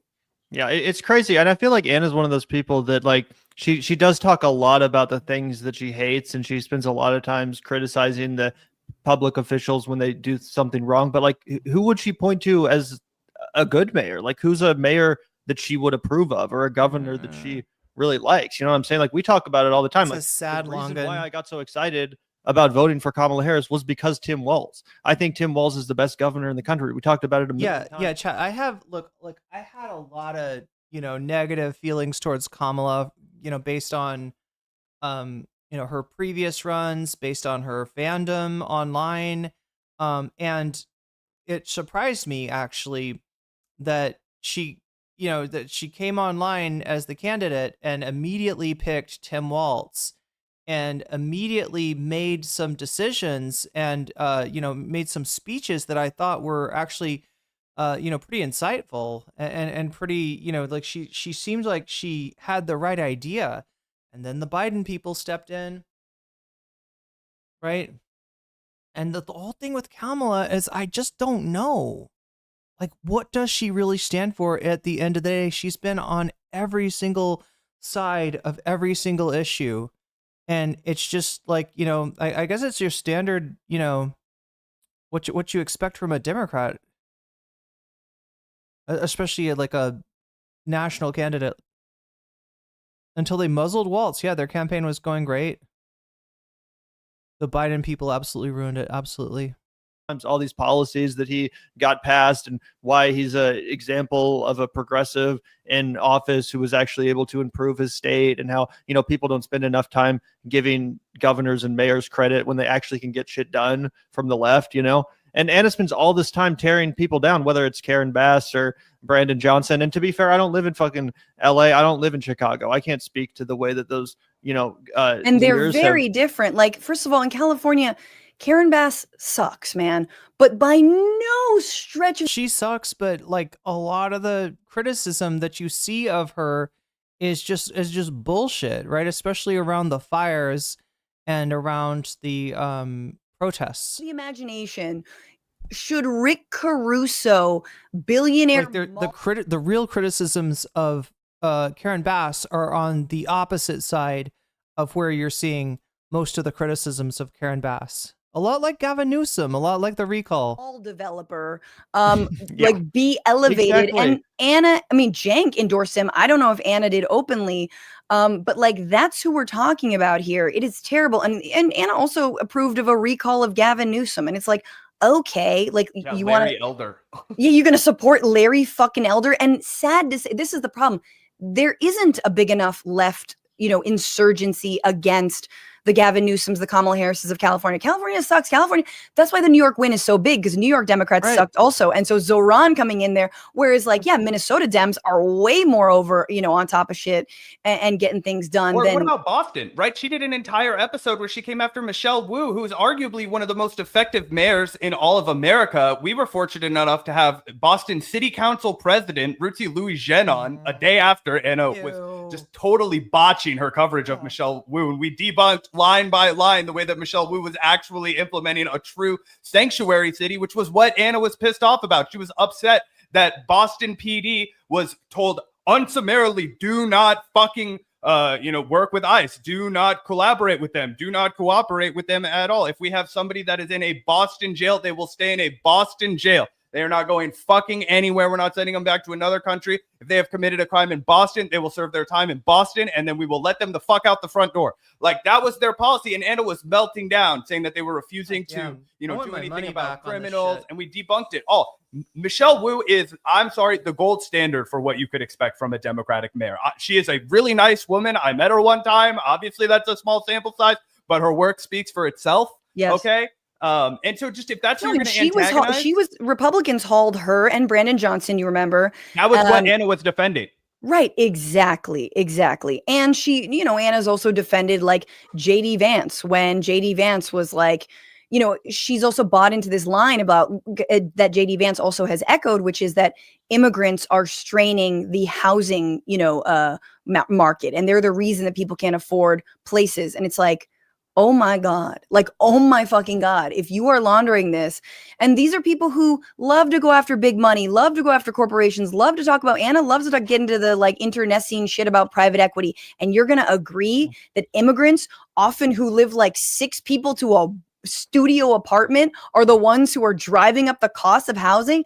And this is where I really get really upset, because being in LA, after the LA fires, she was spinning lies about unhoused people who were They said drugs started the fires on an episode of TYT. That made me lose my fucking mind. They got like a report where there was some guy that, like, I don't know, on his bike with like a you know those like little, it's like a or I think it was like a butane. He had like a mini butane tank, right? And look, he might have been going to smoke some concentrate. He might have been going to smoke some shatter or something like that, right? Some concentrated THC, right? And but like something happened where I think he got attacked or something, because there's like a fire going on and they see a guy with a butane tank and they're like, oh, he's going to light more fires, or I don't know. But yeah, and Cenk and Anna were basically talking about the fires as if, that homeless people. Oh God, do you remember that?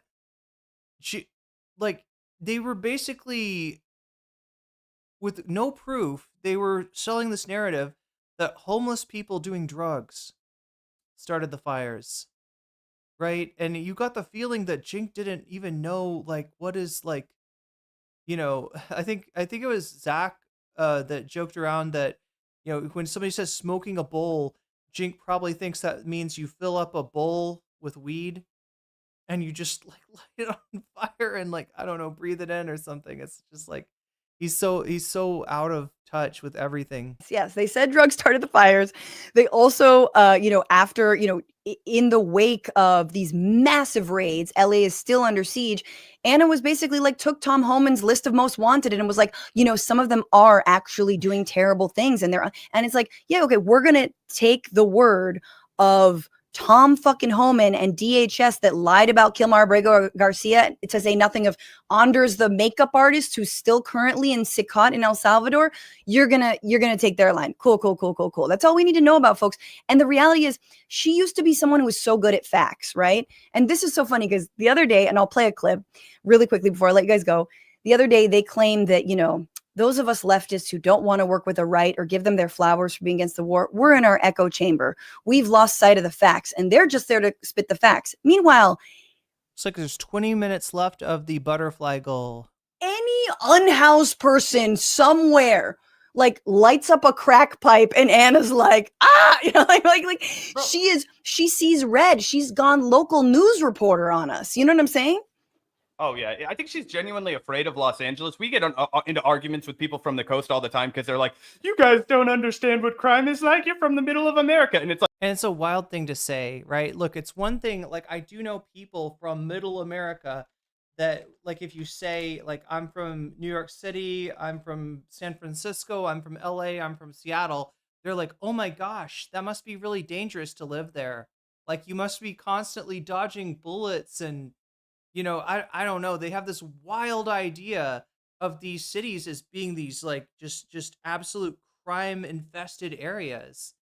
And the truth of the matter is, I think Zach's about to say here, middle America hosts many of the highest crime cities, right? Many of the towns with the highest crime rate are not on the coast. They are not the big cities. They are small towns in middle America, right? That's where it's actually so the irony is that these people that have never seen any of these cities are making the assumption, because of what they've heard on Fox News, that LA is just out of control.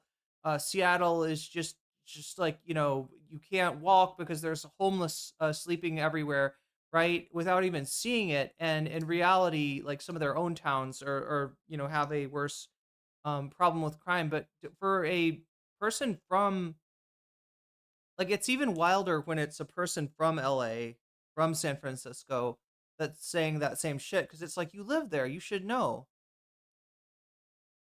It's bro, St. Louis is the murder capital of America. Okay, it's in Missouri. Yes. Kansas City's always in the top 10. Okay, there's a zip code we call the Murder Factory, and it's really sad, but nobody goes there. If that was happening in Los Angeles, they would be melting down. Yeah, 100%. Yeah, we've seen that. All right, quickly, and then I'll let you guys go. I know you got an evening planned. This is the moment. Jackson, I feel safer in a big city than in a suburb. You are objectively safer in an average big city than in an average suburb. that I think a lot of people are let alone a small town in the Midwest. talking about, because Anna and Cenk did finally like put out a video where they're responding to leftist critiques of their interview with Kyle and Krystal. And this was sort of this revelatory little moment, where Anna sort of, I didn't know the lore was this bad. Wait, the Jimmy Dore lore? like offhand is like, well, you're not a leftist, because Cenk kind of has labored under this assumption in all of his critiques about, the left, that he is one of us, like that this is coming from a good place. This is coming from the inside. This is, and he's mad at other people for saying they're the real leftists because he's trying to be the real, and all that. And she doesn't, and then she says this. It's framing it as, we're tougher and meaner on Trump voters. We got them, right? Oh, Cenk, look at him being soft on Trump voters. That's not a real leftist. And as Kyle said, look, man, I don't catch. Well, I mean, you're not a leftist, number one. Yeah, right. But I'm on the left. Like, I'm massively on the left. Bro, that's like when your mom comes in, you're on the phone with this, like, you're on the phone with this, like, chick, and you're like, yeah, I'm driving a Maserati, but it's in the shop, and, like, your mom over there, honey, you don't have a Maserati. God, if Jimmy Dore was more relevant, Narwhal, I'd probably do, like, a video or something for everybody that, like, look, if he becomes relevant again, maybe we'll cover the life and times of Jimmy Dore. You're driving the Fiero from '99. Where's the Maserati? You never took me for a ride. What do you mean? You borrow my Honda Civic? Yeah. Well, if you can afford a Maserati, you can surely afford your own place, huh, hotshot? Honey, I don't know what kind of money you think we have, but we don't. Anyway, he's a nice boy. You're totally right. That's fucking hilarious. And he says, no, I'm massively on the left. I'm just not a leftist. Well, the thing is, they're right about that.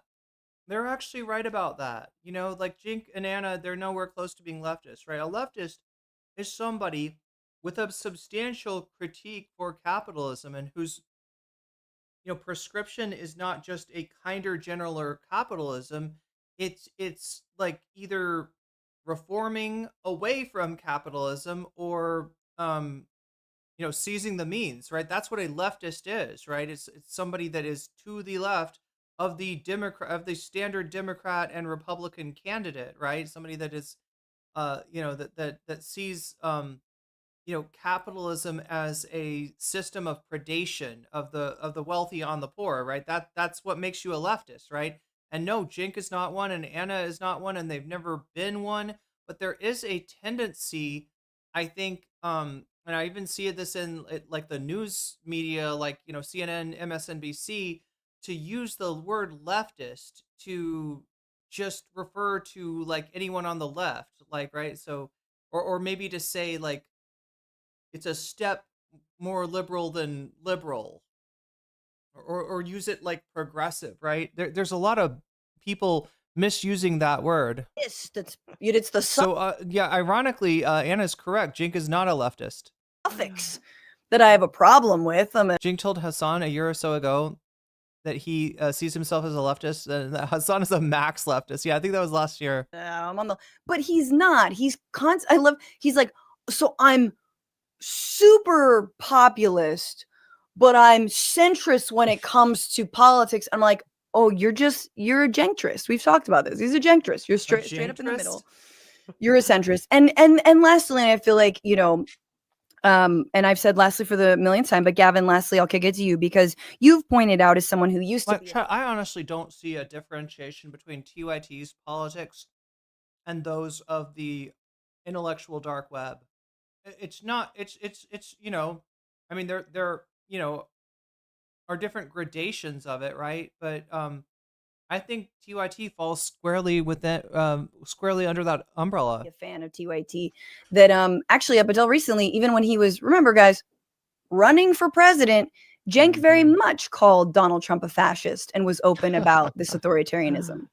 Yeah. Well, that's one of the. I'm sorry, when she said this authoritarianism, I immediately thought of a PBS show under the Trump administration where PBS was, had kissed the ring and bent the knee to Donald Trump. and that they, instead of this American life, now they have this authoritarian life. Things that makes this so crazy, Francesca, is that Cenk himself, not that long ago, was calling Donald Trump a Nazi. He proudly posted a clip of himself on KKF. I mean, if the jackboot fits. The show that he just imploded on. Like when he was on that show running for president, he said Trump is a fascist, Trump is a Nazi. And now he wants to go on there and scold Krystal and Kyle for basically saying just that. And again, if the dude leading the movement is a Nazi, if the dude leading the movement is Hitler, then his followers are also Nazis. You know what I'm saying? If the dude leading the movement is a Nazi, then it's a Nazi fucking movement. There's not really any other way to slice it. And that doesn't mean that those people can't change their mind. That doesn't mean they can't snap out of it and say, oh shit, I just got led astray. You know, and some people did that were huge Bush supporters, and then they turned around and said, you know what? That was bullshit. I'm going to vote for Barack Obama. And I'm not saying that those people are going to go to hell and that they're, you know, that they're never going to be forgiven. Obviously not. You know, there's a way out of the cult. But at the moment, to get out of the situation, we have to properly diagnose the fucking situation we're in. And this country is in a pretty fascist situation. Absolutely. And I also want to say, like, there's not a lot of daylight to the kind of glazing that Cenk is doing of the right and the kind of glazing that the New York Times does of the right. These exposés on JD Vance, Curtis Yarvin, giving them all kinds of play and prestige when they don't deserve it. I mean, JD Vance is the vice president, but you know what I'm saying? Like, Megyn Kelly gets these splashy little, like interviews. Well, and part of the reason why JD Vance became vice president is because of outlets like the New York Times hyping up his stupid fucking book, The Hillbilly Elegy, and acting like, oh, this guy is the redneck whisperer and he's so fucking smart. And like all these liberals were jerking him off for fucking years and gave him the legitimacy that he then went on to use against them and to prop up this fascist idiotic regime that we're all now living under. And you hear Cenk, he's now has a new slogan. He's saying Trump voters, because before he would just say MAGA and everyone was like, okay, well, who's MAGA? Now he's saying Trump voters, but none of us have ever said that Trump voters are like beyond repair or whatnot. But I think you're absolutely right. About 10 minutes left on the butterfly goal. I'll kind of use that to gauge whether or not we, there is more content here, right? Because Francesca actually came on the Vanguard.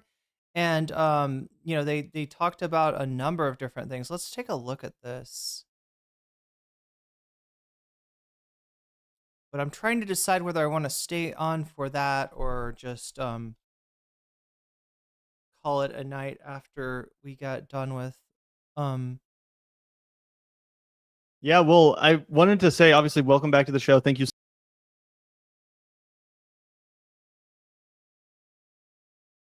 Wait, oh yeah, here it is. TYT crash out, Cenk and Anna lash out. And Francesca, yeah, this was on Twitter, I think. Yeah, so we could watch this too. But I don't know. I'm feeling like the audience is asleep. So much for taking the time this afternoon. I know you're super busy, specifically now that Sagar's back from paternity leave. I was very pleasantly surprised to see him back on the Breaking Point set this morning. And obviously, it's been a crazy year, not just politically, but I think for Breaking Points, Sagar's paternity leave, lots of, kind of crazy stuff going on behind the scenes, I imagine. I just wanted to, ask you, what do you think the future holds for Breaking Forrest, Points? how What familiar are you? direction do you guys want to take the show in? What do you view as sort of its The absolute fuck is this? Forrest, how familiar are you with the, Okay, anyway, wait, do they have Francesca on this? Wait. Did I fuck this up?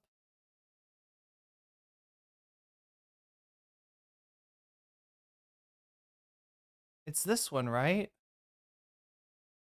Oh, wait a minute. I thought they had Francesca on recently. Oh, I was totally wrong. When is the last time they had Francesca? They had Krystal Ball on. They had Sam Cedar on. There's the Anna Kasparian and interaction with Ann Coulter on her take. Yeah, I guess it was a while ago. Huh. I thought for some reason I thought this video I thought they brought Francesca on this week or something, or earlier this week. Anyway, We'll just watch the rest of this then. If you are still on board, especially at this late date, with this fucking techno-fascist, authoritarian, skirt every constitutional, amendment regime, you might be a white supremacist. You might be a fascist if. You might be in it for the love of the game, baby. Stephen Miller is in it for the love of the game. He wants to sweep immigrants because he's a Nazi. Clearly, people that voted for Trump based on inflation or whatever, you don't have that excuse anymore. Inflation has not been fixed. Prices are only going up. So you can't use that fucking excuse anymore. If you're still donning the MAGA hat, then yeah, you're doing it because you want to see fucking people that aren't white deported in mass, and not even to a place that's safe, but to some fucking concentration camp in El Salvador. You know what I'm saying? It's genuinely crazy. So call it what it is. Yes, absolutely. And I think that, like none of us are saying, like, you can absolutely talk about where the mass base of voters are. That is where they are. Let's bring them on board, but not by, again, lives are separate from their videos. Yeah, but they make all their lives members only. So coddling the right in the way that he's been doing. It's so dangerous. It's so enraging. It pains me because, again, I receive money from them. I mean, some of the people that you're saying funded them probably funded me, not a lot. It's all good. I worked for some shady ass fucking places before I got this job. Don't worry. And all just to say, everybody, please go support the Vanguard. Go give them you will not be disappointed, my friends, if you thought this was at all interesting, if the tea was hot and exciting for you. Exciting? I don't know, spicy. Go youtube.com/ what is the slash? The Vanguard channel, I believe. I think it's Vanguard Pod. Oh, Vanguard Pod. Yeah, but I just type in the Vanguard. Either way, we really appreciate you having us on. There's like a few before, because I'm like, what? I don't know. Vanguard's a common name. It's especially a common name used by, like Marxist Leninists, right? And yeah, like a lot of the stuff that you like that you get when you type in Vanguard might not be related to Zach and Gavin. I think that's what she's pointing out. This is only on the Bitchuation Room, so I don't think it was streamed via the Vanguard. No, not this one. Yeah, this one was definitely just on the Bitchuation Room. I thought for some reason, though, that they had her on like earlier this week or last week or something, but it was just my misperception. I think they just talked about her since Cenk had a go at her. Anyway, it's an investment company. Yeah, lest we forget about the Vanguard group. Go support them, become a member on YouTube or their Patreon. And thank you guys so much for all the digging through. It's like you guys dig through the trash. Oh, bro, but we do. It's good though. It's good. I mean, Gavin, hearing you say, like, I was watching TYT the other day. I'm like, oh, you poor man. But this is again this is kind of like when people hate watch Fox because they're looking for them gems to drop, and it's fun. It's like Media Matters. It doesn't have to be that complex. Yeah, no, they're fine. I don't. Someone's got to do it. Oh, it does become fun, and that's one thing we can guarantee. If you watch the Vanguard, it's going to be at least a little bit fun. It's going to be at least a little bit funny. But yeah, really appreciate you for having us on, Francesca. I saw someone in chat say earlier that they like to think of Zach and I as the Jay and Silent Bob. Oh shit. Left. Tonight we're actually going to 4 minutes and 30 seconds left on the butterfly goal. The real we are lacking what 4 super chats to and Silent Bob get there. Kevin Smith and Jason Mewes. So that's what we're off to. Wait, they're gonna see Jay and Silent Bob. Stay a little bit longer, but we got to get to Lawrence, Kansas for that. Super excited, but what does that mean? Are they doing a book signing or something? Again, thank you so much. Like the actors and like I guess Kevin Smith's like a director. I really appreciate you for having us on. It was an awesome conversation, and we got. Can you imagine if they went and they were like, "Hey, I know you don't know us, but people on our YouTube channel, they consider me like you, Jay, and they consider Gavin is like Kevin Smith," and they're just like looking at him. And they're like, "Really? I mean, I guess you have long hair, so kind of fits for Gavin, but I don't know. Like Zach isn't exactly giving me Kevin Smith vibes, and he's not exactly silent either. Got to get you back on the Vanguard at some point, whenever you're down. Anytime, dude. Cool. Anytime, guys. You guys are great. Take care. And thank you all for being here too.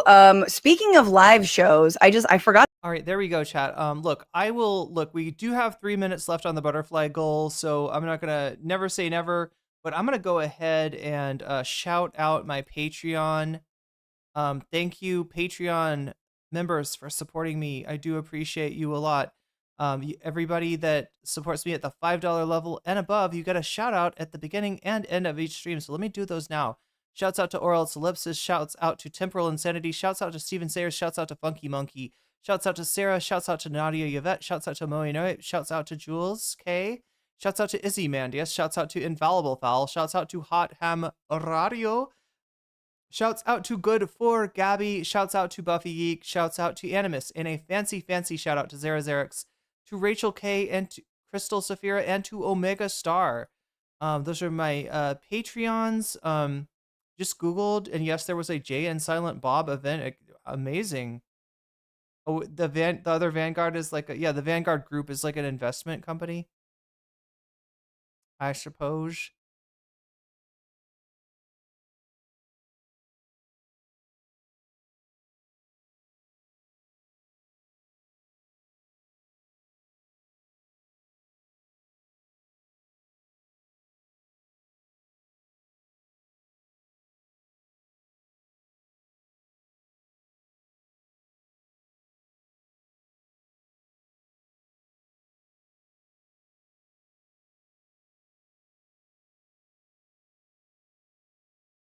Oh no, Amaranth is back on Twitch? What?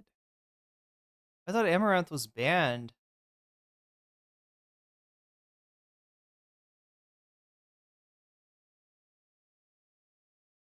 It's been a little while since we've rated Lectual Plays, but this is the Twitch channel for Intellectual Media, whose videos you might have seen on YouTube. Looks like they're playing The Sims right now. So I'm gonna read you in for some